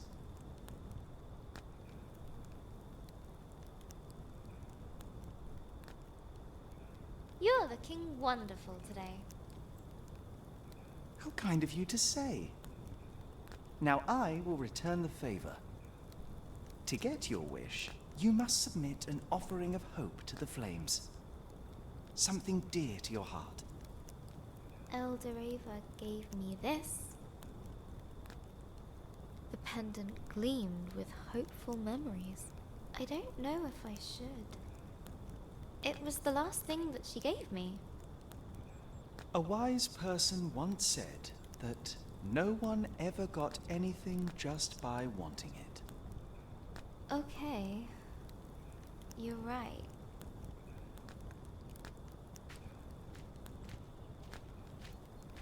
A crack and a spark, and the pendant was gone in the flames.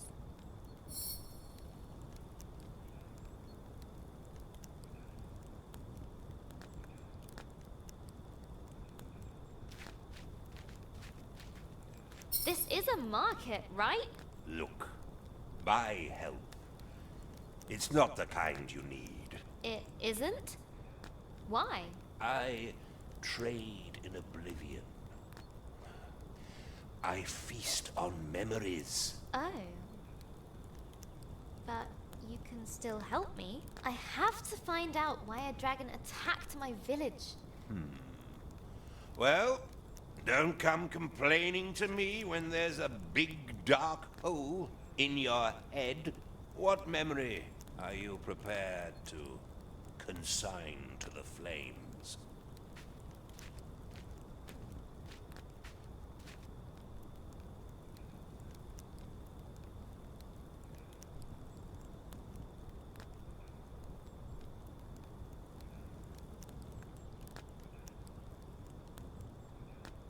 I remember getting lost in my favorite book. No, you don't. Don't what? Don't remember. Never mind, never mind. Look, this bit can go on forever. The offering has been made. Thank you, I guess? 2 offerings down. 1 to go, and they'll help me follow the dragon under the lake. Ooh, I don't know. The last offering must keep our fire burning. A gesture of hope, of friendship. But it cannot be given by you. And we've already given you something, so we're out. What about Lump? You have something to give? Sure. I got Lump. You would give yourself to help your friend. Course. Lump? You don't have to do this. There must be another way. This is important to Human. You freed Lump. You gave Lump memories. Lump want to give you something too.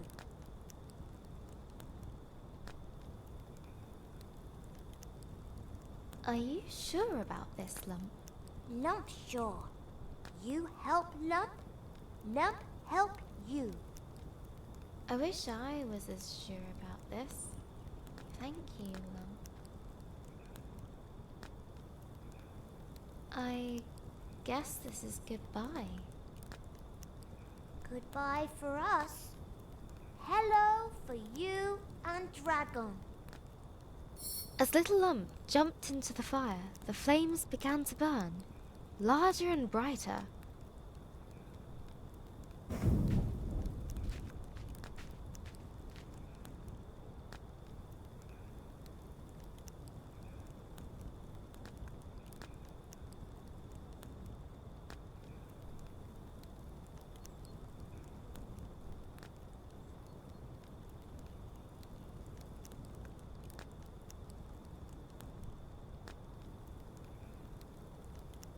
Grace felt a change come over her. Slits opened in her neck. Gills. She could now breathe underwater. The wish has been granted. Time for us to go. Hope you like your gift. Thank you, Lump. I'll never forget what you did. I should go to the lake. Follow the dragon. I guess.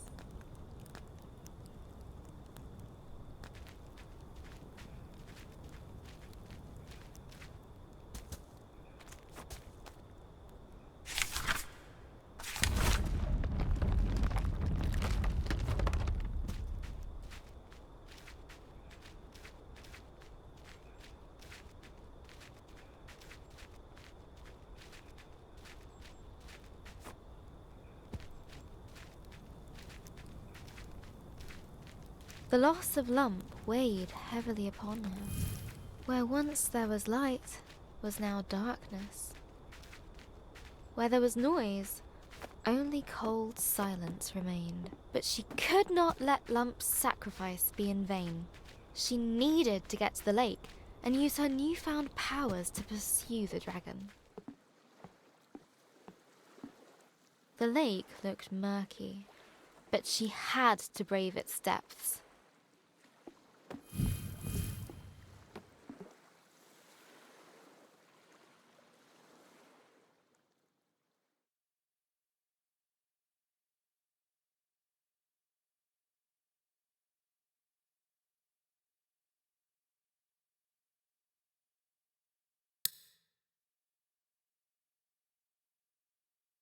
It's 5 a.m. Gran died in the night.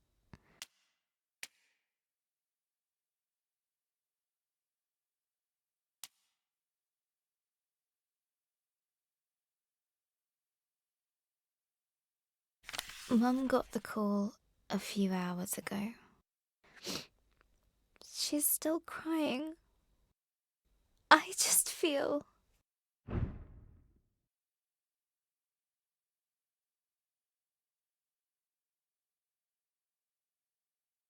numb.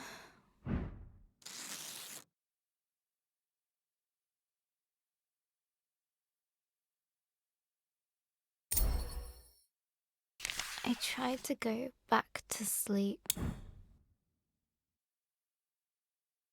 But as soon as I close my eyes, the thoughts keep circling back.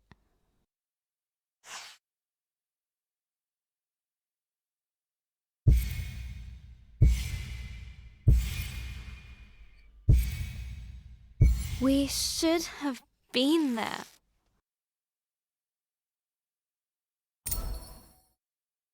We drove to the hospital first thing in the morning.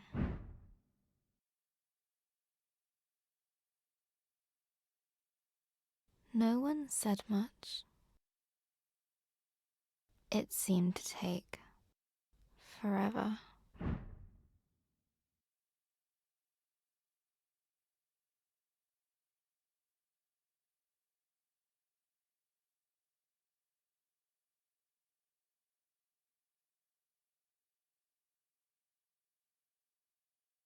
I've never seen a dead body before.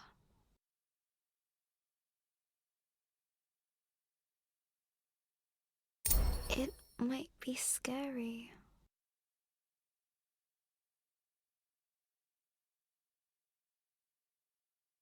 But it's just Gran. Right?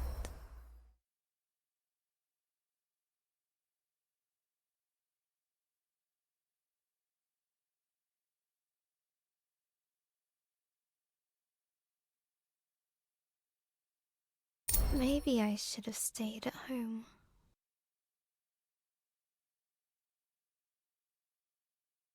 When we finally arrived, I wasn't so sure about being there at all.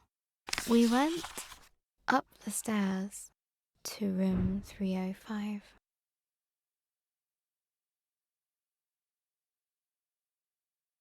Gran's room.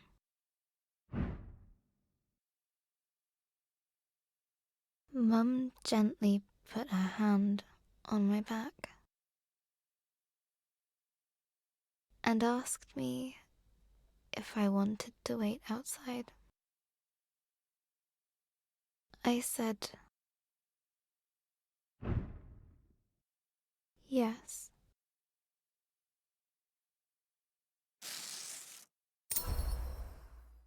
Hello again, journal. I'm sitting in the waiting room. Just rows of plastic benches in a sea of blue linoleum. And it smells like Ben's bottom cream. A little doodling should distract me from this dreary place.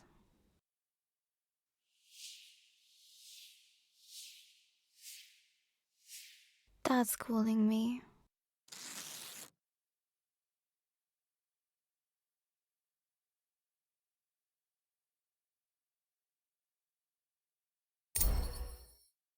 Dad had his arm round Mum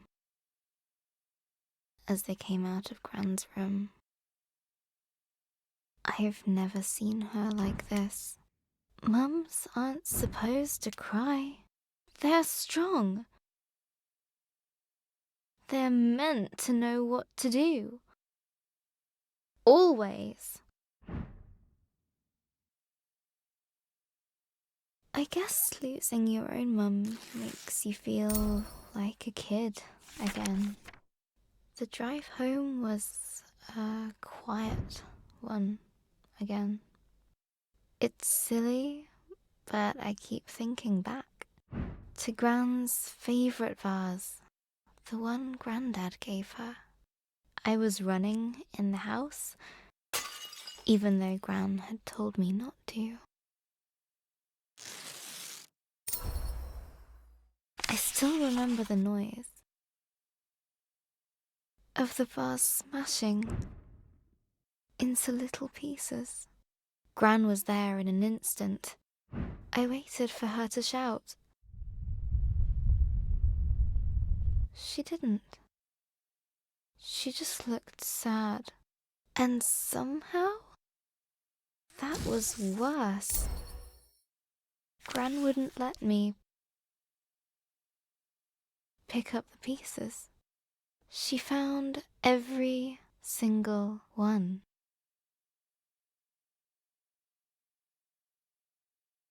And carried them into the kitchen.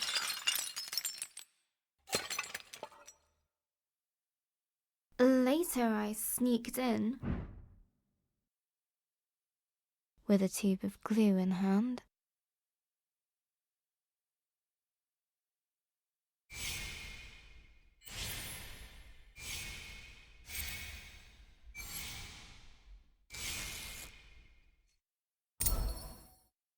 It was a mess.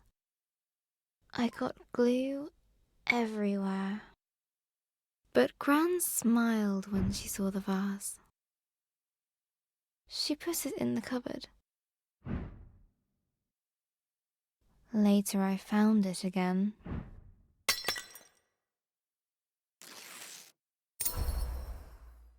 When I asked her why she'd binned the vase, she smiled again. Gran always says,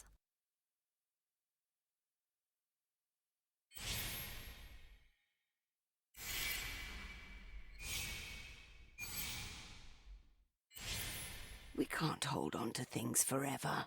Let them live in your memories. She said she preferred to keep the vase like she remembered it. Maybe I hurt Gran's heart. Weakened it. That can happen, can't it? Maybe this is all my fault. I shouldn't have run in the house. Now everything is broken. If I'd started my story sooner, Gran could have read it. It might have helped. I could I could have fixed. I would have fixed her heart.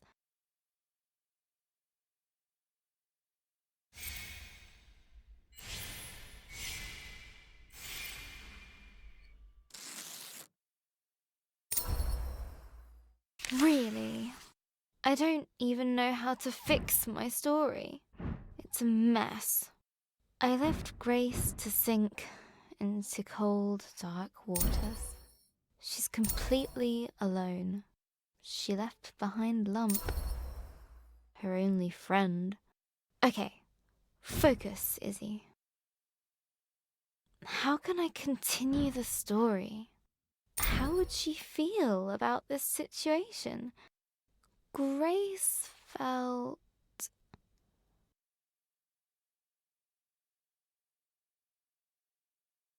ambivalent.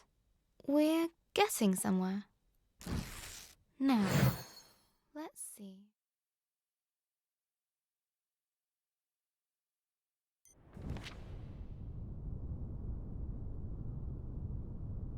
The merchants had been true to their offer.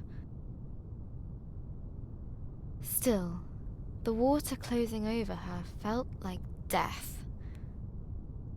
Cold and terrifying.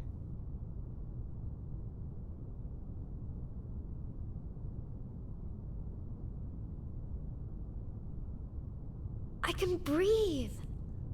This feels so strange. Wish Lump could have been here. There was nothing I could have done. Was there? But there was no time to dwell on her lost friend. Grace had a dragon to find. Which way did it go? This one. All right. Another branching tunnel. The walls were closing in. Down here, I guess. Far too narrow for winged beasts. Did I guess wrong? A dead end. Oh, I knew it! Wrong tunnel. No. There must be a way. Think, Grace, think.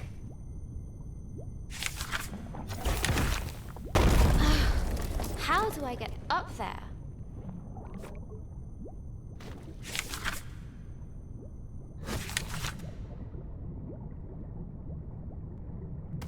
Ha!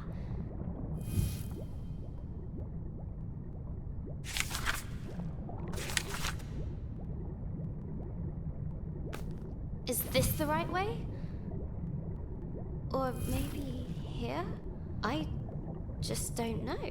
I wish I could ask Lump. But there was no Lump there. No annoying little Lump to complain. No charming Lump to ask for advice either. The submerged tunnels flared outwards, a tangled mess of caverns and hollows, twisting and turning.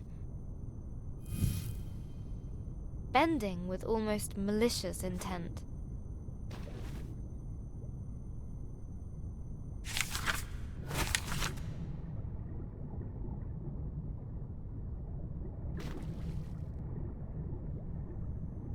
I need to get out of here.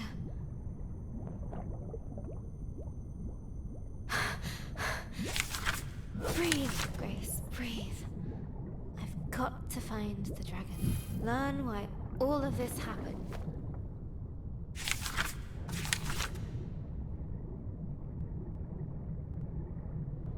You can do this, Grace. No! Gah!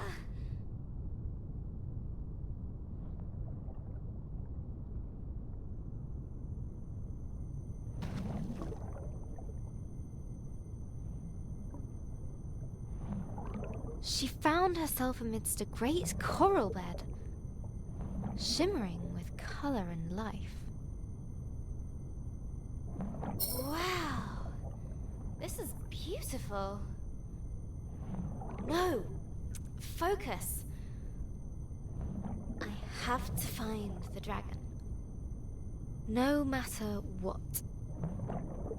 Beautiful, and now...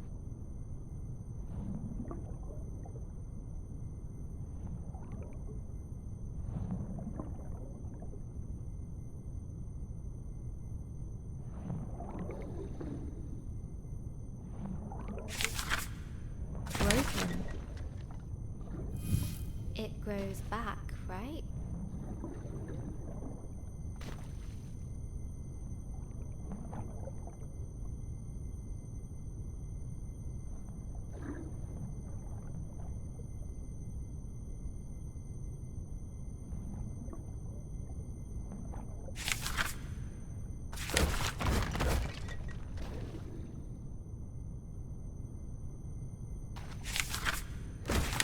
Dragon to find.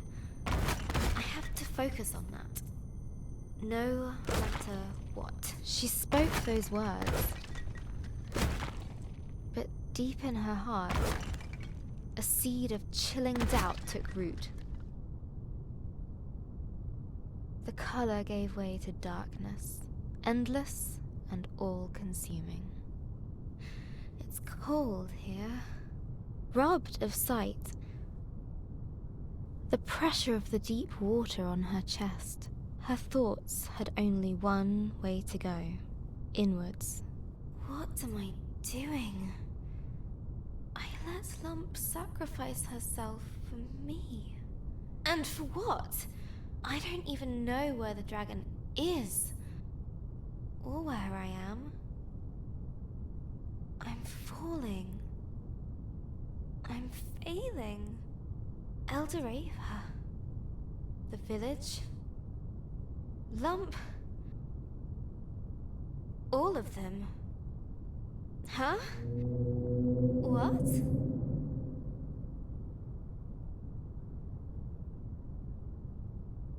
Air?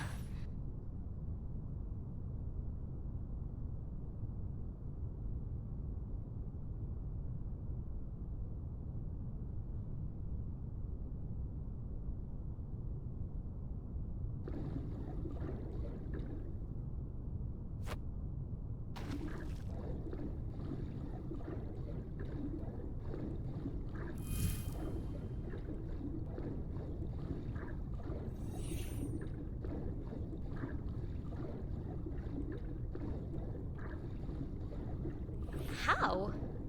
It doesn't matter.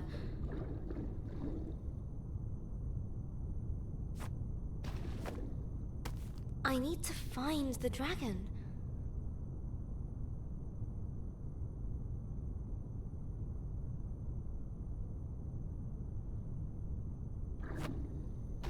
No matter what.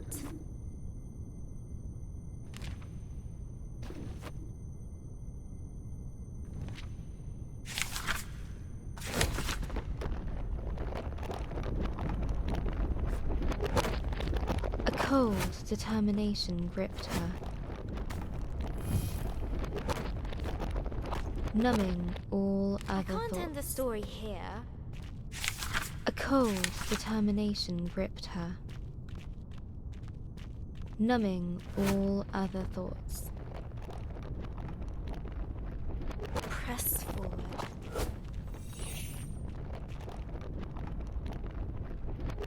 Get to the dragon. No matter what.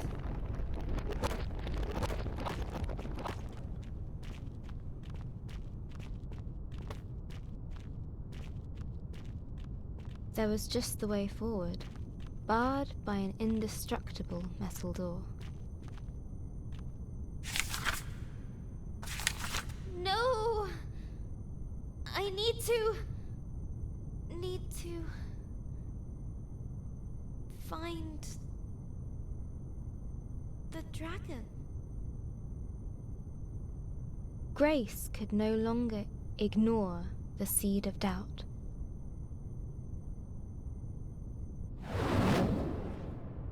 It seeped into her heart, as cold as the water she'd come from.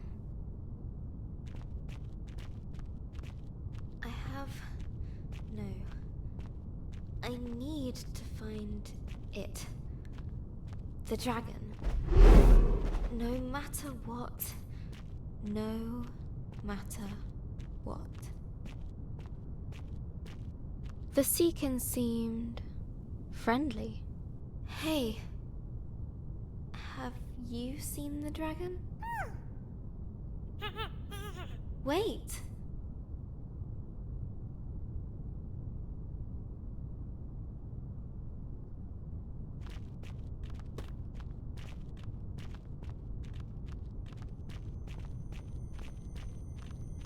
A host of them greeted her with curious chatter, warm and welcoming. Have you seen the dragon? Please. No?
But Grace had no time for this.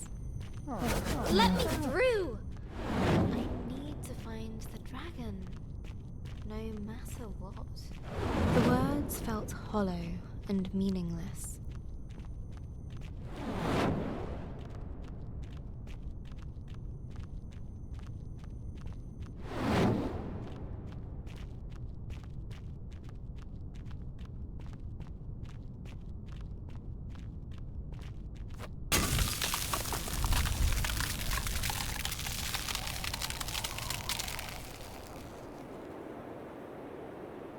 Freezing cold blanketed Grace. There was comfort in its numbing embrace. She wished she could stay.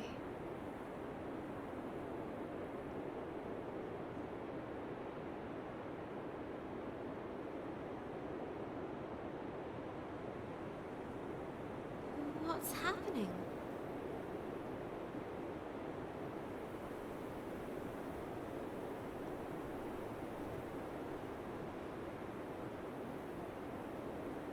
Did I do this? She did this. Is this my fault? It was her fault. They're home.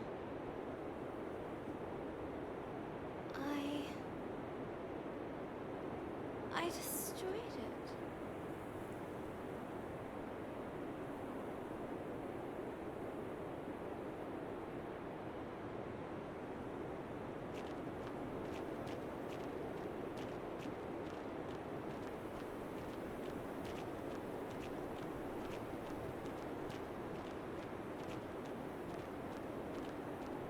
A Seekin, encased in ice. Oh no! What have I done? I'm so sorry. Please forgive me. I never wanted this. I didn't know. I should never have come. What would Elder Ava think of me? I'm so selfish.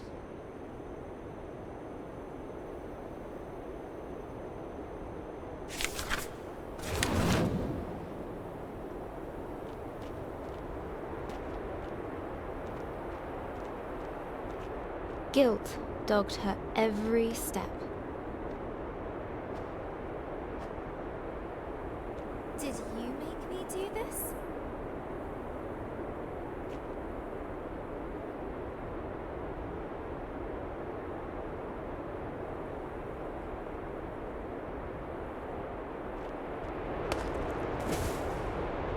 It would not rest. It would not leave her.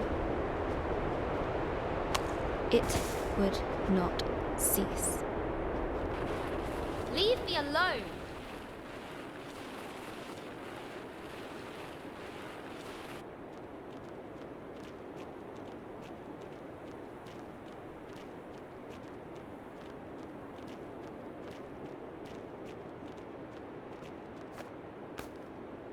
Must get away. Have to move.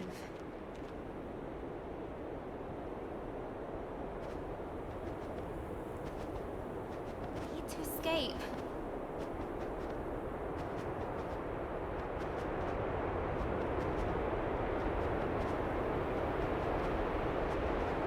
Please. I didn't know. I didn't know.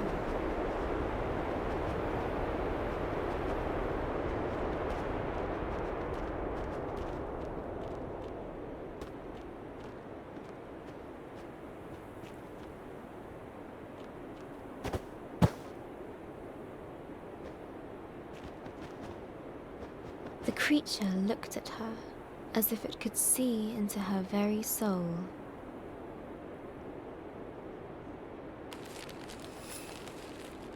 Under its stare, her fears crystallized like ice. She knew that she would be eaten.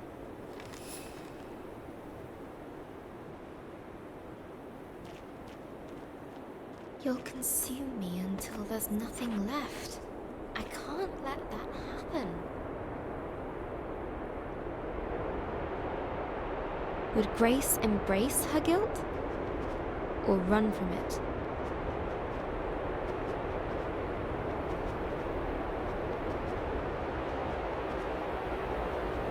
Have to fight it. Can't let it get me. Must keep moving.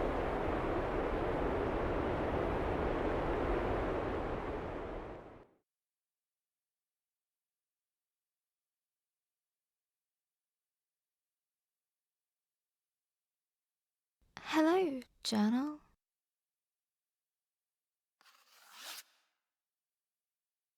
Dear Journal.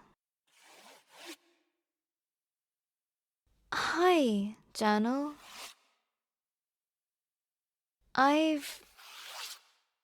Today...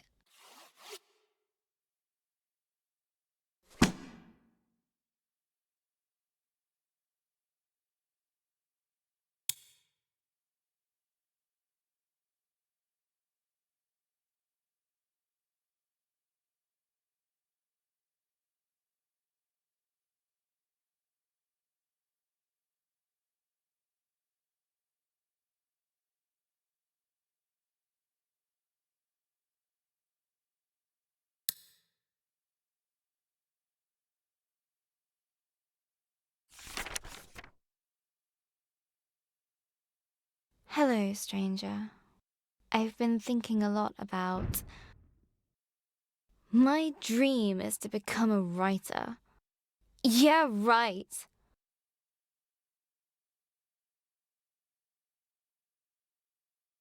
A writer who can't even write.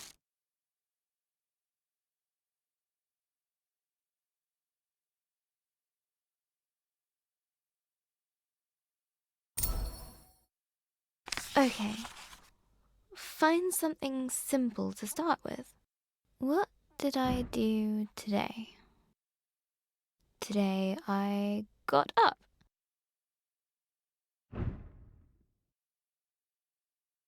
I had breakfast.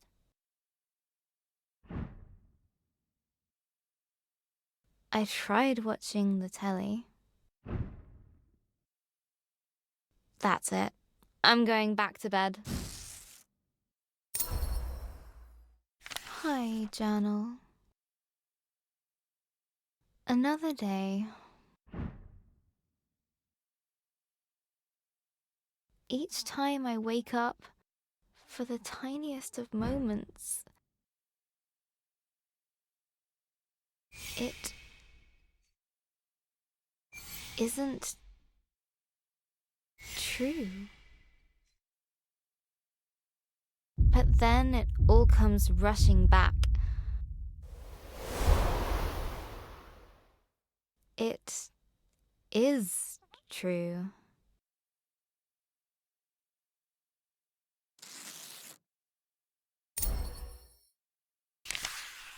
Looking around my room, everything reminds me of Gran. Her puzzle box gift from last year, the magic tank we made during the holiday, our yogurt pot robot. These paints Gran gave me, this pen, even you, Journal. She's everywhere. And all of it feels broken.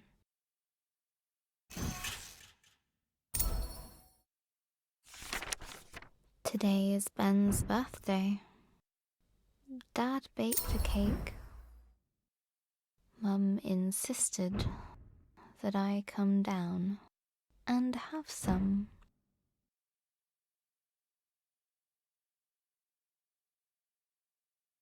It tasted like nothing. Everything does. Mum said we need to send out invitations to the funeral. How can she think about that? She's ready to shove Gran into a box like a pet goldfish.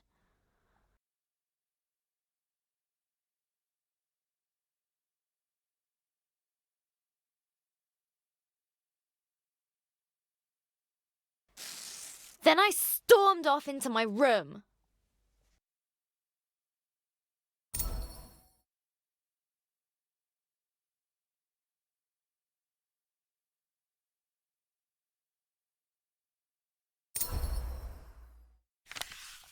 Later, Dad came up for some well-meant dad talk.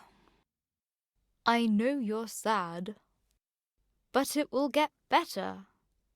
You'll see. Just give it time. I know he wanted to cheer me up, but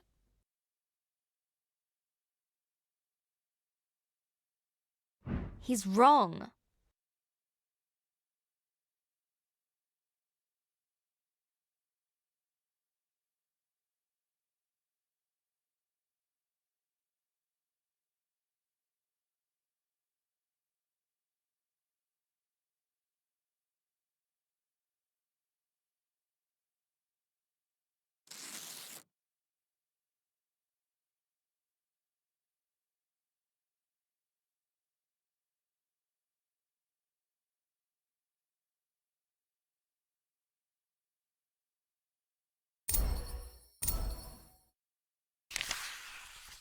The world feels very dark now. Gran has a proverb for times like these. Gran always says, It's always darkest before the dawn. no, that's not right. That's what she would have said.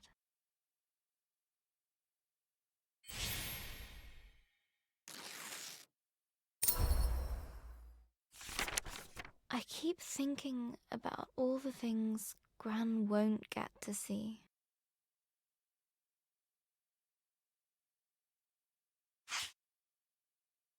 When I go to university, she won't be there.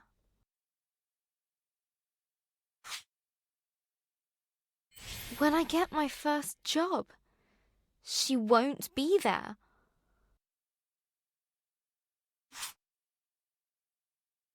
If I get married, she won't be there. Even if that's unlikely because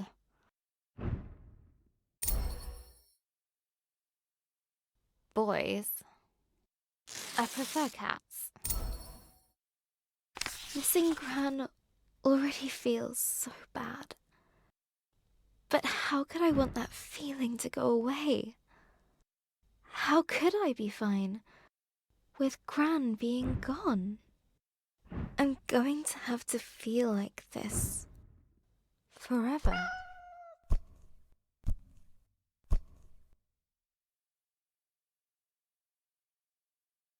Thanks, Pinky. I can't stop crying. Pinky is probably getting fed up with being used as a tissue. But she never leaves my side. I think that means get back to writing your story. Pinky's got a point. I should at least try to write. I can't leave Grace like that.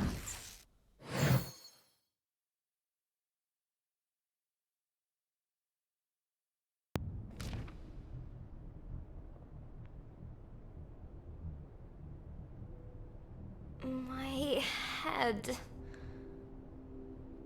Where am I? A grey void surrounded her, swallowing sound and hope. Hello? Grace guessed that if she kept moving, then surely a solution would present itself. Is someone here? Anyone? In the emptiness around her, she found a hut, a palace, hope. I don't know what comes next. It's so cold here, so empty. Just nothingness. I can't find the words. I'm never going to find the dragon. Or an answer. They won't come. The words just won't come anymore. I don't know where I am, how to get out, or even where I'm going. Pointless. What kind of writer can't find the words? I messed everything up. Let's try this again. Grace awoke under an old tree in an unfamiliar land. I don't know if I can do this anymore.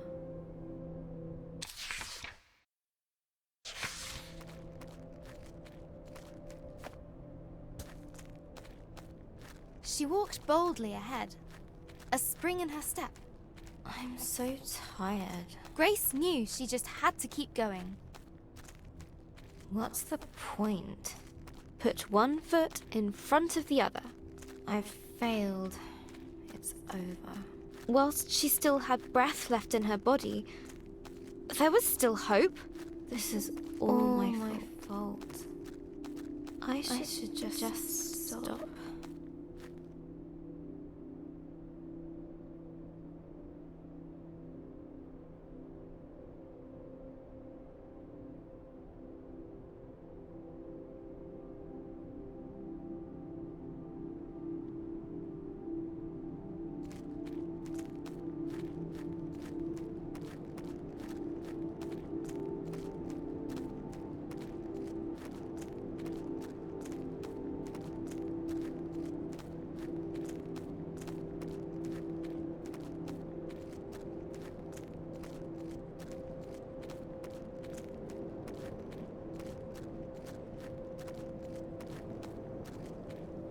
Hey, Grace. Leave me. Just leave me. Psst. Here. Where? I don't see a thing.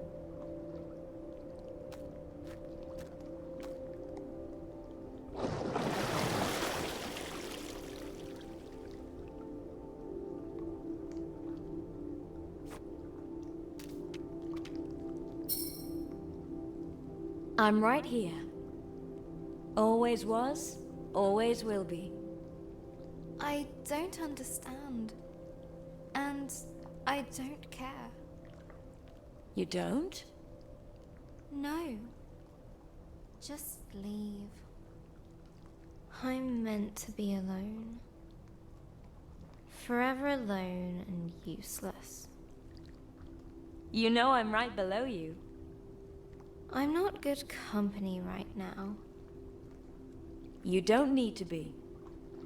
Why don't you tell me how you came to be here? It sounds silly when I say it now.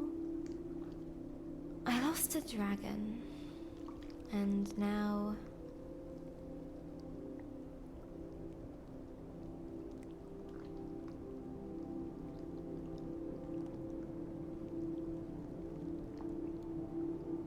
I just don't know what to do next. But at some point you knew, right? You had purpose, hope. Yes. I knew exactly what I needed to do. I had to stop the dragon. Return the fireflies. Save the village. And you couldn't do those things? I tried. But I just ended up doing everything wrong. Everything? Are you sure about that? Well... Think back. Okay. Maybe not everything. Go on. I didn't deliberately freeze everyone in the Undersea Kingdom. Well then, that's something.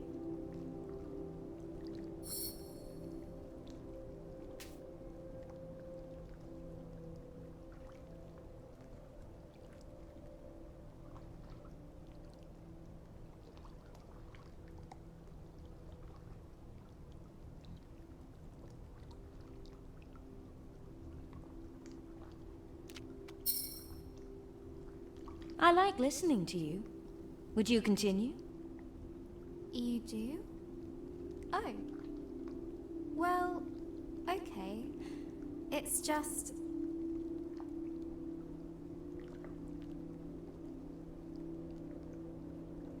I'm just so confused right now.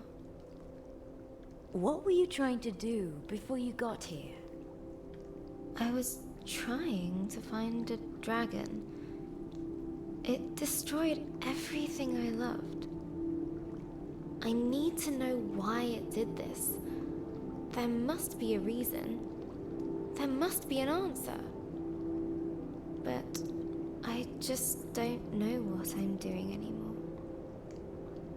What did you do last time? Last time I what?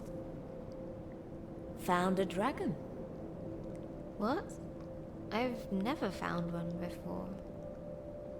Then how can you expect to know exactly what to do? I guess I can't. But I want to. No one ever got anything just by wanting it. You've got to try. You've got to fail sometimes. I wish I had your confidence.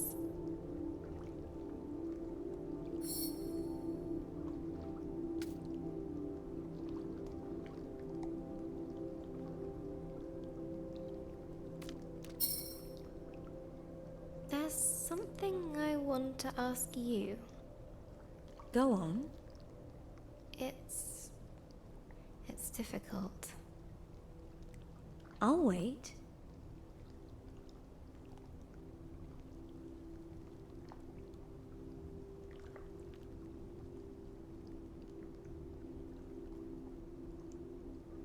I don't know where I am, or even who I am. I'm lost. Could you help me become a little, unlost? I don't think that is a word.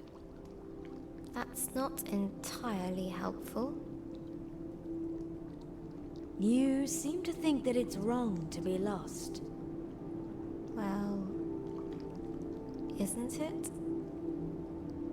Everyone feels a little lost sometimes, even me. You do? Really? I don't mind it, actually. Do you? Well, yes. I usually know what to do and where to go. So, if someone else were lost, what would you tell them to do? I'd tell them to think about all the available options. How about taking your own advice? I guess I could count the spots on your back until we get to someplace else. Let me see if I can help you out there. Patience.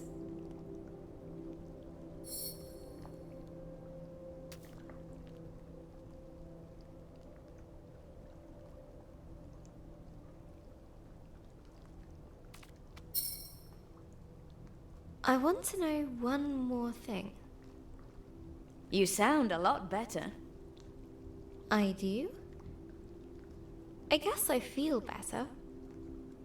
Well then, time to set course. It's nice of you to listen to me. Anytime. So, anything else?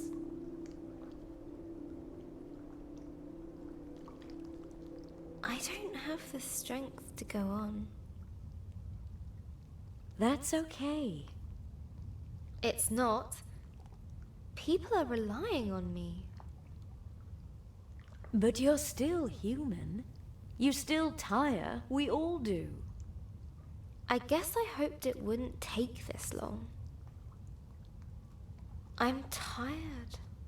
Tired of trying. Tired of failing. Tired of everything. You need a rest. But I can't. I don't have time. Why? If I can find out why this happened, maybe I can find out how to stop it. That sounds like quite a tiring thing to do.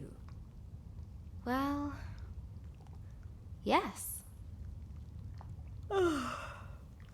Want to take a rest together? That sounds nice.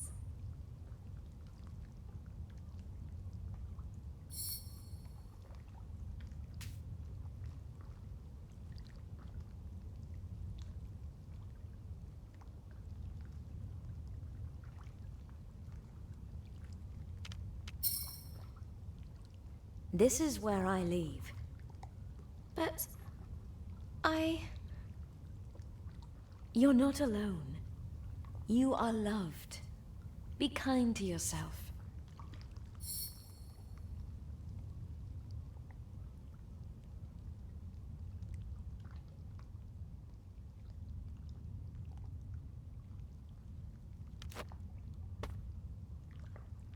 Can I do this?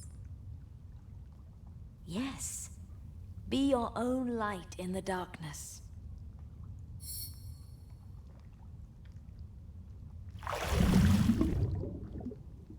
I'll try. Thank you.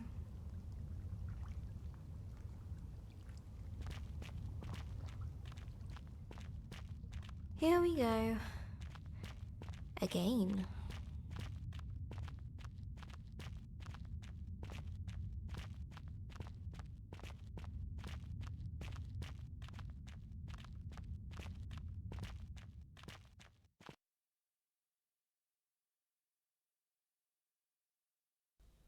Hello, journal.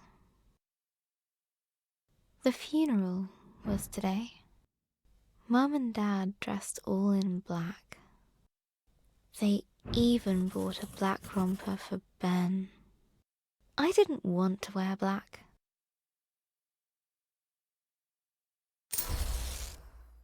Grandpa thought black was depressing. That life was dark enough already.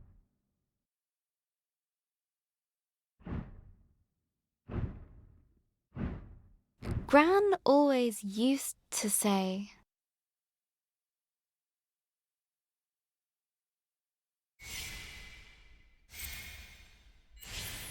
Colors are the music of nature. I'm starting to see what she meant. So I went to open my wardrobe.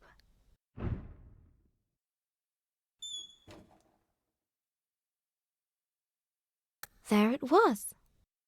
I hadn't worn it for years. I remember Gran saying it was cheery. The funeral was outside, in the memorial garden.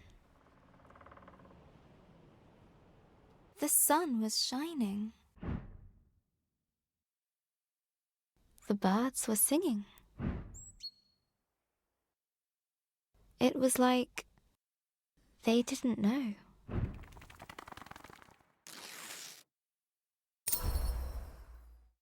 The vicar had just started talking when Uncle Alan stepped into the fish pond.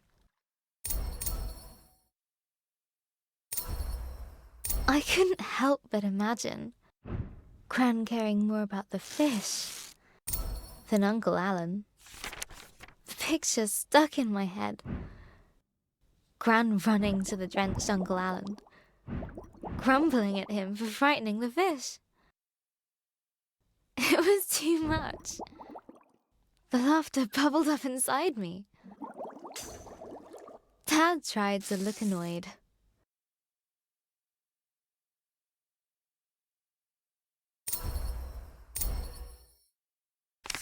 After the vicar finally finished droning on, we started the singing. All things bright and beautiful.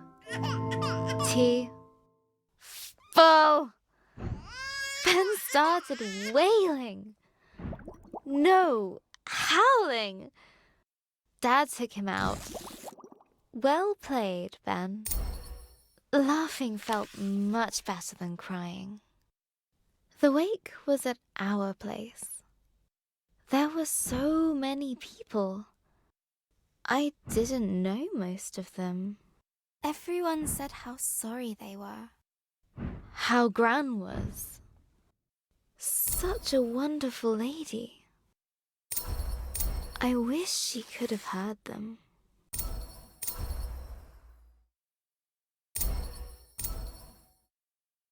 Everyone had a story about Gran.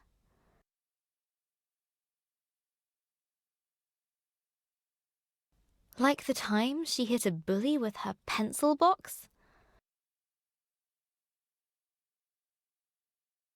Or when she saved a toad that had hurt its leg?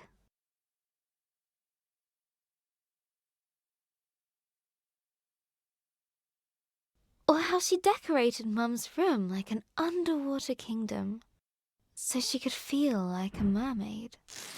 That's so like her.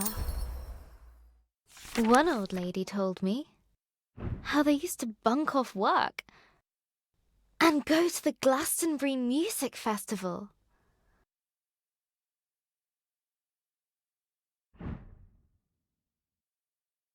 Another of her friends said Gran once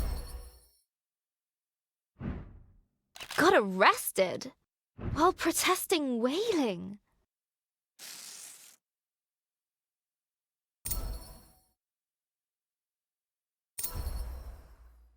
I expected this day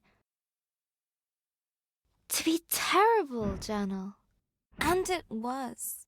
But I didn't expect to smile or laugh, to be surprised, to feel happy that people loved Gran like I did. Each time I heard a story about Gran, I could imagine her laughing along with it. It was like she was there, with me, helping me through it.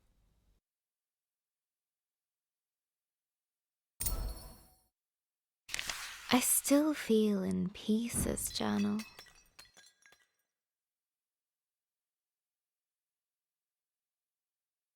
Maybe there's a part of me that will always be sad, that will always miss her. But maybe that's okay, and that's the way it should be.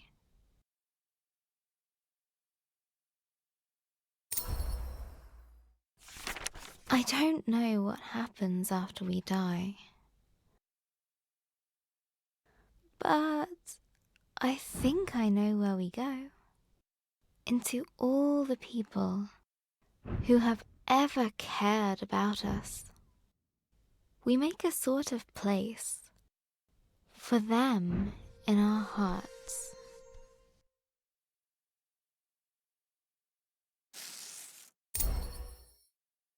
I need to finish Grace's story.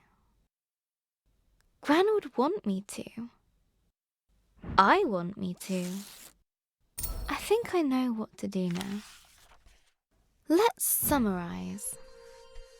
After the dragon attacked her village, the smart Grace set out to return the fireflies. On her travels, she met a grumpy djinn guarding a fallen city of philosophers, and found a lonely fire creature named Lump. They became friends. But then Lump needed to stay behind with the Ancient Ones in exchange for the gift of water breathing. Deep under the water, inside the lost Seekin Palace, chased by the shadow of remorse, Grace had her big moment of doubt, but she pulled through it all.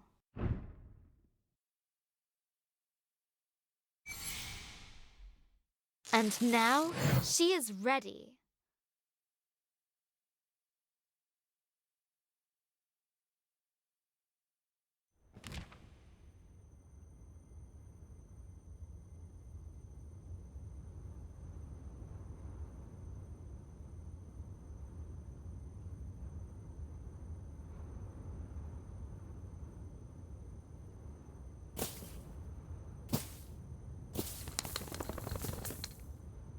You. I thought I couldn't face you, but I couldn't face myself. I know you'll always be there. Maybe that's okay. You're part of this adventure, part of me. Thank you.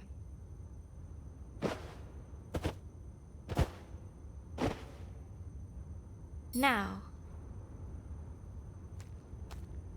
I will find the truth. I'm coming for you, dragon. With her confidence renewed, a newfound power coursed through her.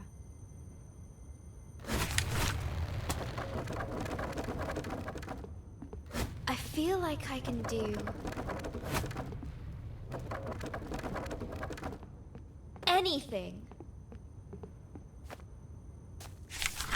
Yeah, word magic.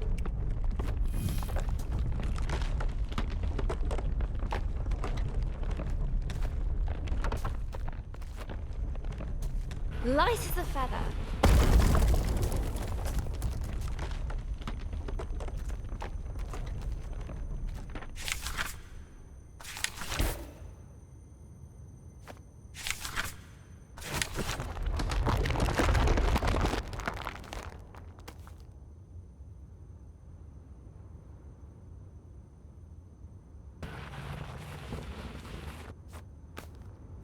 Like cutting through Eldoraven's crabapple pie. The world welcomed her.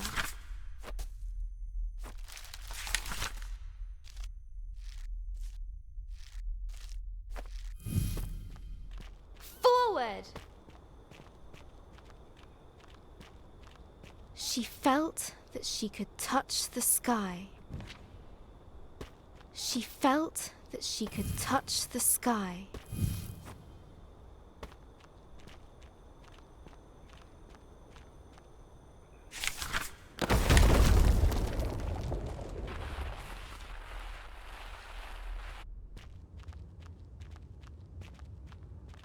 A tall tower loomed overhead.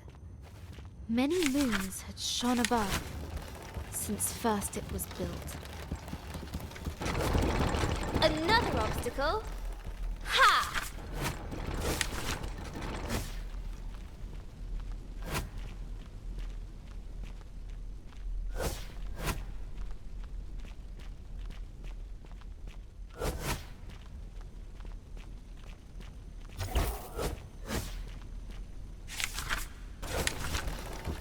After what I've been through, you really think that will stop me?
Well, that's not disturbing at all.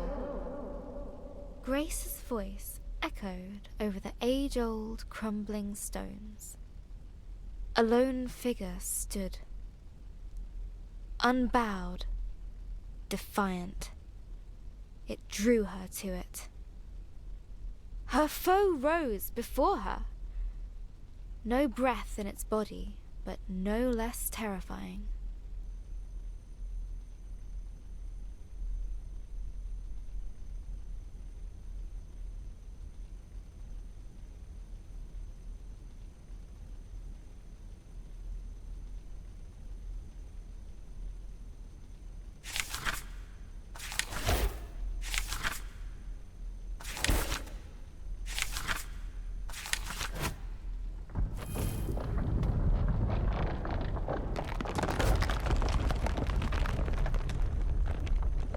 Let's hope I'm up to the task.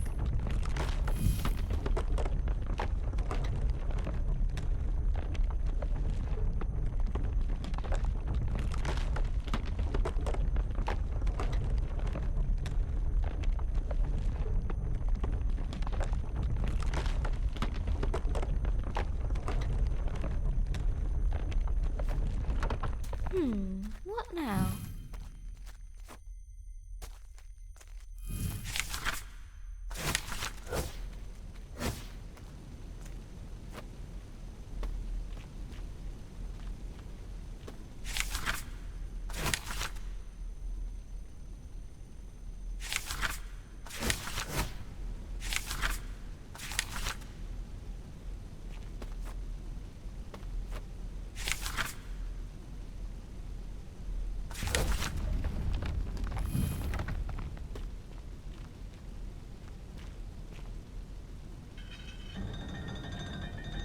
Nothing's moving.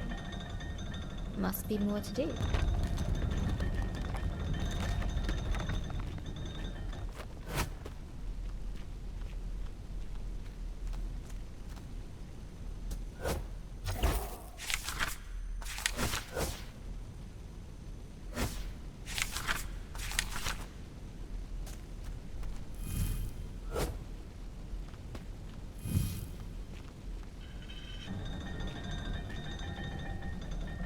That's it!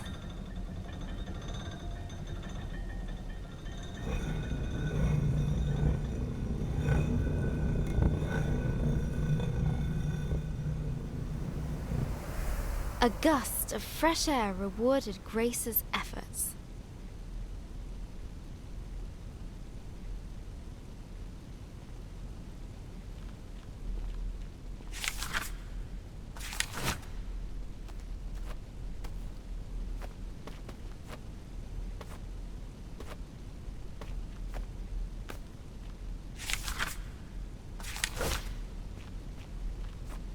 As she rose up the stairs,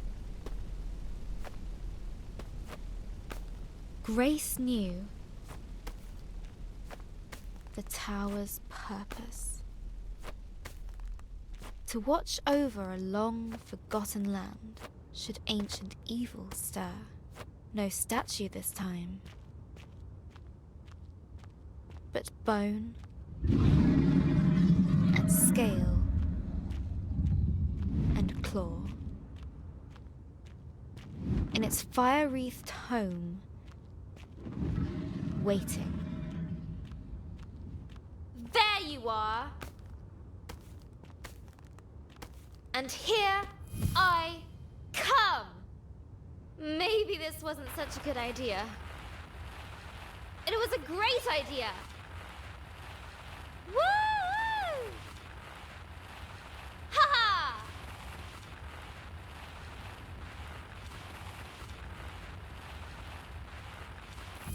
Whee!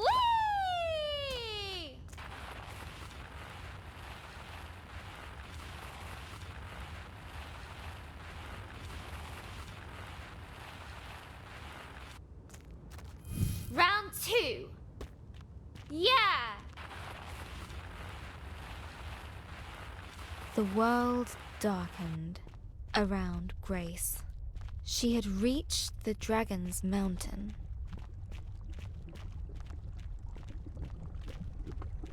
For the first time, Grace felt no fear. She knew she had all she needed. Feels warm on my soles. Before her, a molten sea stretched into the distance. It did not slow her down. I laugh in the face of lava.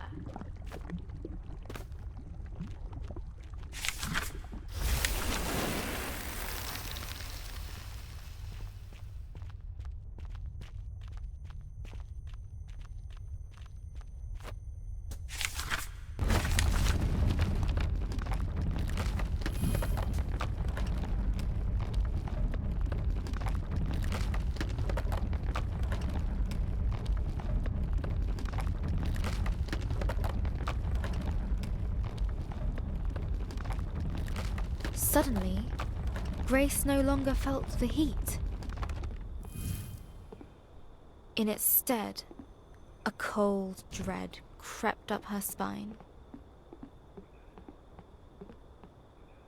In its stead, a cold dread crept up her spine.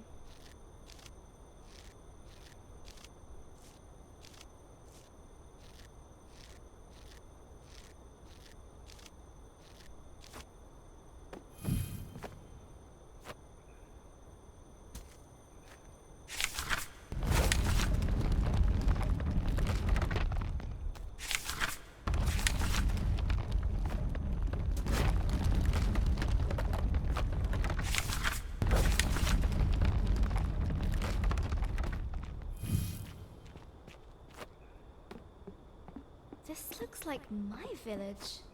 But it can't be. It's a trick. It has to be. An eerily familiar sight awaited her. That's my house.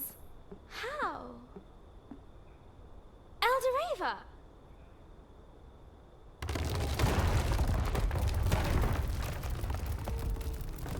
No! Wait! Come back! Oh, no! No, no! Only emptiness remained. That's not the way things should Only go. emptiness remained.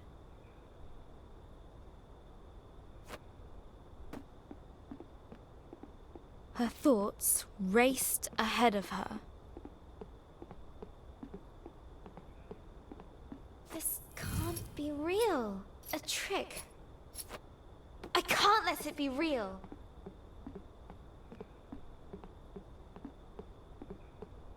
She gripped the chain with furious determination. I know you're there.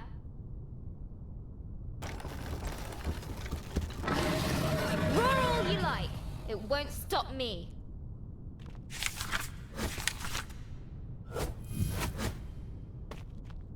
Oh. I hope you can forgive me. Torn between rage and regret.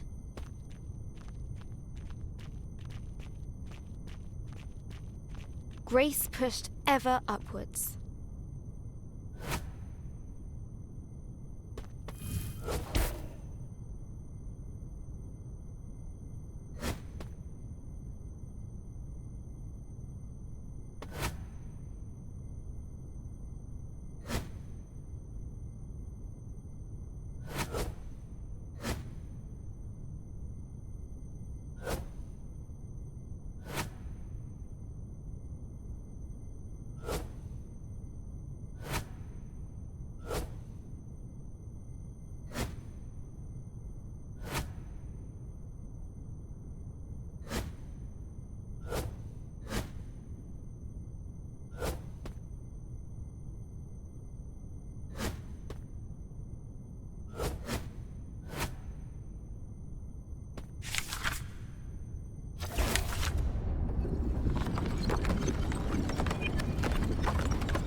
But even through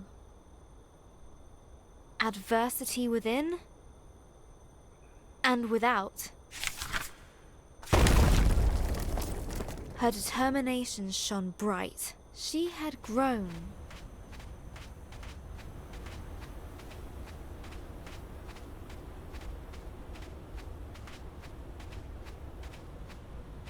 I hope you find your peace.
Almost there. Chilling winds shook her to the bone.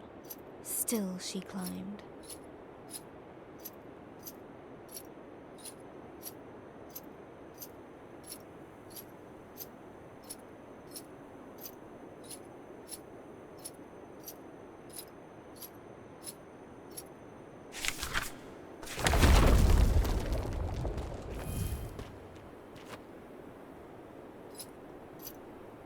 almost there!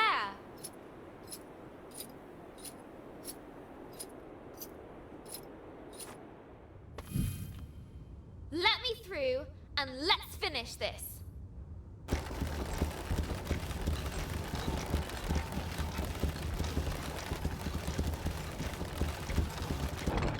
Glad we're on the same page. Every stride. Pushing against.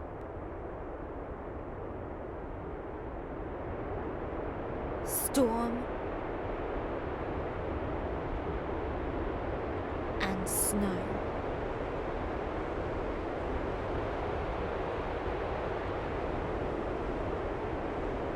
Defiant. Unwavering. One step after the other.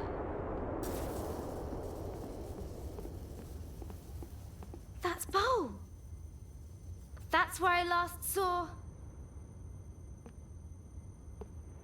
Lump! Human! How are you here? Not sure. I'm so glad to see you. After I left you, I felt so confused. I didn't know if I'd done the right thing. Lump, see how far you come. You've grown big. Lump did right thing. Don't go! Have to, Grace. But we'll always be there in the remembering. I'll make sure to keep you there. Goodbye, little lump.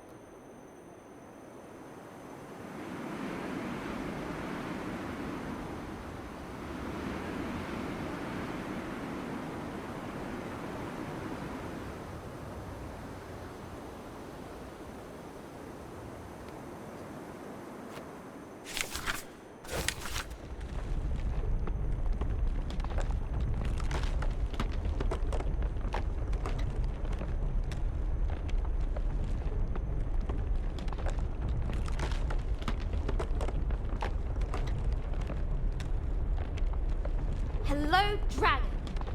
Here I come.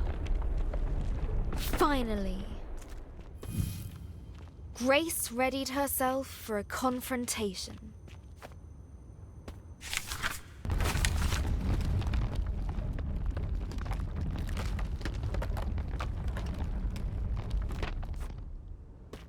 Right. This is it. Hello? Bit of an anticlimax. When she first set out, Grace wanted to understand why these terrible events had happened. But now she realized that, regardless of how her adventure ended, the journey had forever changed her.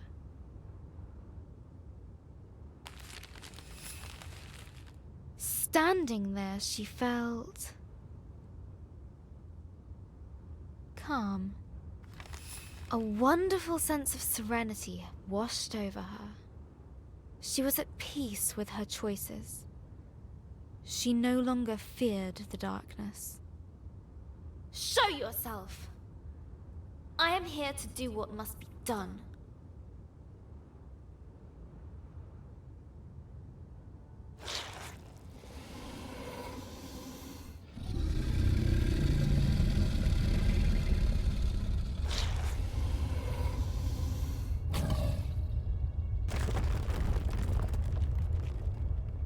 Are you indeed? I want to know. Why did all of this happen? Why did you do this? Why? No one's ever asked why before. It is what I do. I cannot let you keep doing what you are doing. You cannot win this battle. Begone!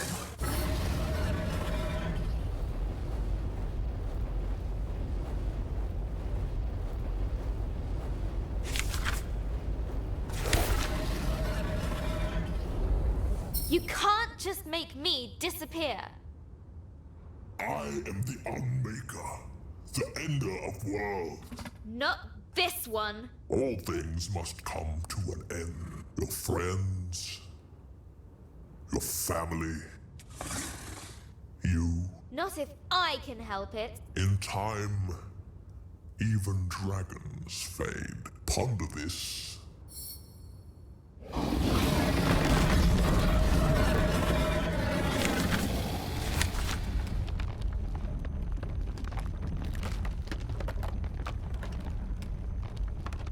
One person can make a difference. I know that now. You have been reading the wrong stories, little one. Sometimes things just end.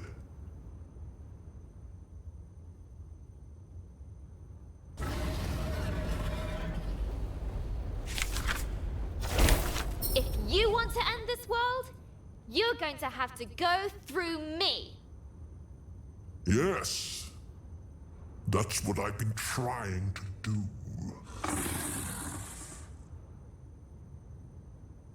Ha! The great dragon stumped by a little girl. You can't hurt me, and I can't hurt you.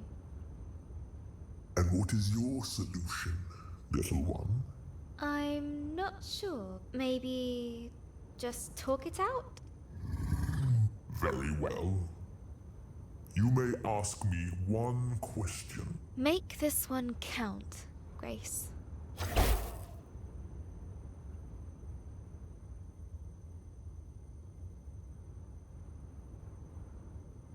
The Fireflies.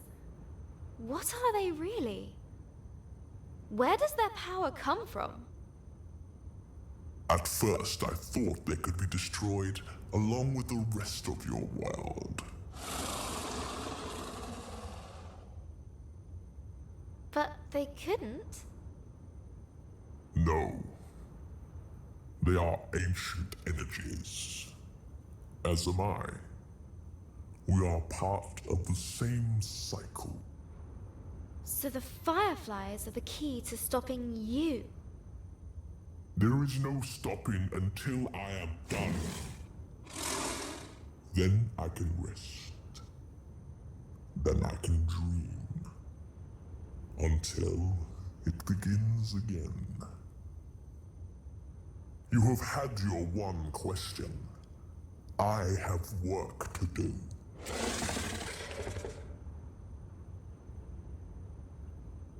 Please! I've overcome so much to get here. I've had to face what I am and what I'm not. It was a struggle. And I think it always will be. I envy your fight. It can be yours too.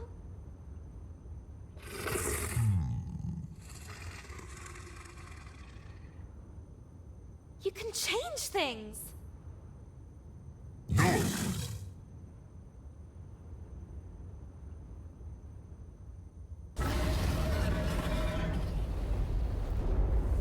What? Why? You can't hurt me. I did not aim for you.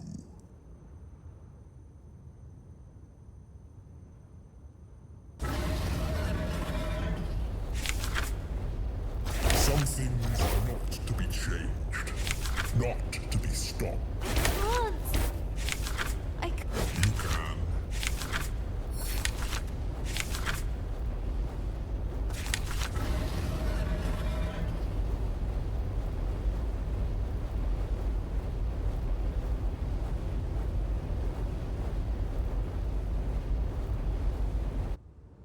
Learn to dream again.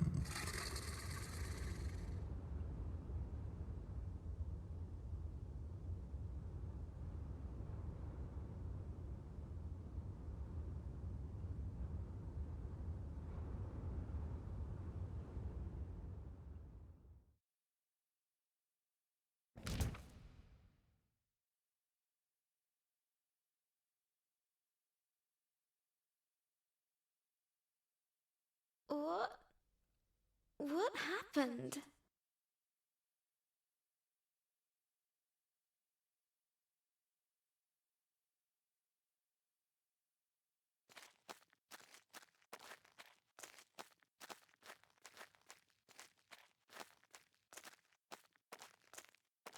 It's all gone, I'm afraid. It can't be just gone. Why couldn't I do anything? Why couldn't I save it? There was nothing to be done. Everything has a time to go, even worlds. But I don't want that. I feel like a failure. That's silly. You didn't fail because you couldn't win. I couldn't? The dragon is part of the world cycle. It cannot be broken. Then what was the point of all of this? I failed before I even started. You recovered the fireflies. Ancient energies born of the same cycle. Between you, them, and your book, you'll work it out. Wait! What do you mean?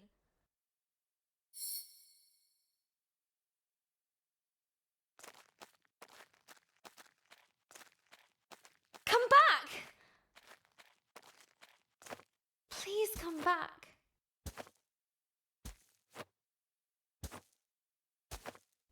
There was only one place left to look.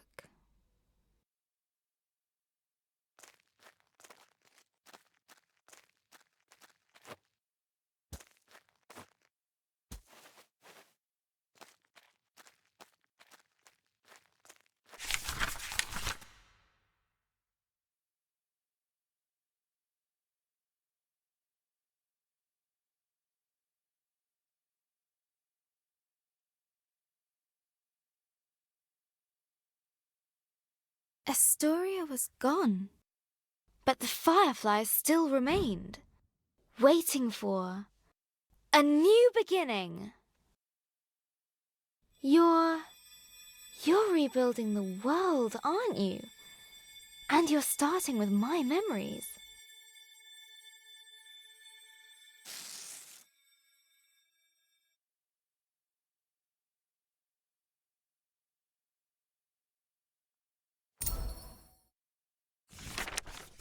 A fruitful work.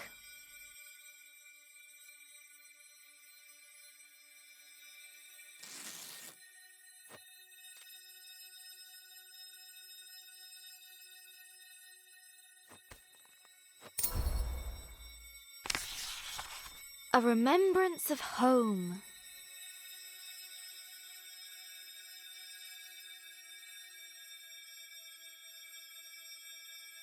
I've run out of fireflies. We're stuck. There's still something missing.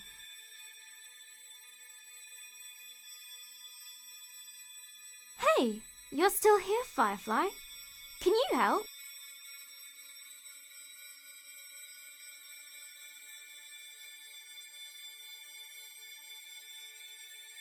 That's it, Firefly. Now you're ready for a new story. And I have to say goodbye too. Thank you, Firefly.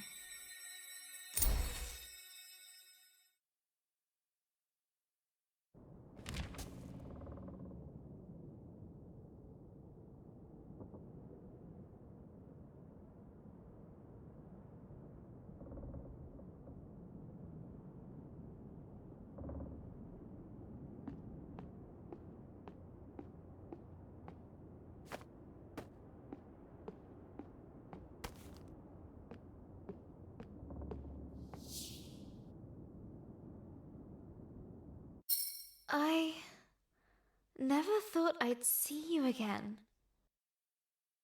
But you're not really here, are you?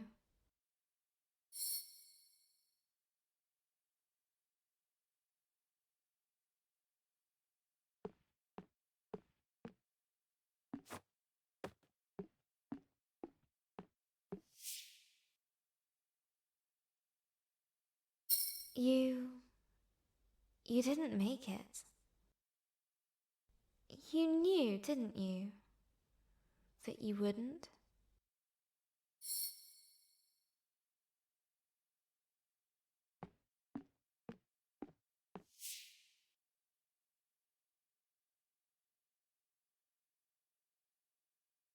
That's why the Firefly came to me.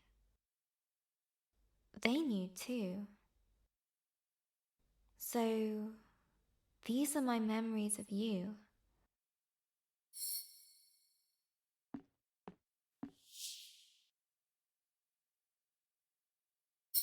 That's where you live now, isn't it? Within me. I'll hold you close. I'll take you with me.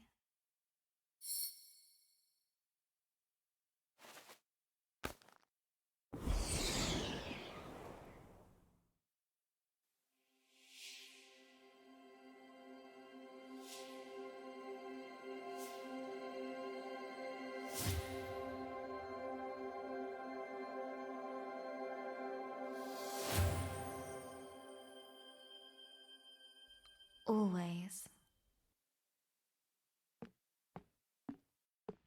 Let's see what adventures lie ahead.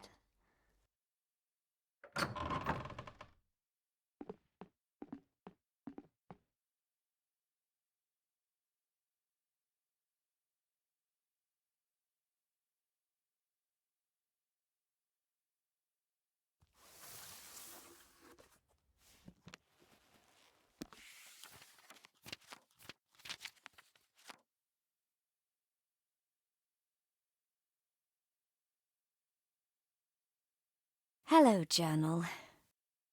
Reading these dusty pages makes me feel old. I reread them so many times as a kid, taking myself back to those dark moments, reassuring myself it would all be okay. That helped. You helped. I still miss Gran every day. Sometimes I hear her laugh in the back of my mind. Abby reminds me of her. Insatiably curious and fiercely independent. I hope she never loses that. Mum's coming to live with us for a bit. I hope her and Abby are going to make some memories of their own. They're already both obsessed with cat videos and Instasnap. Abby's birthday is coming up. Maybe I'll get her a journal of her own. She says she wants to be a writer.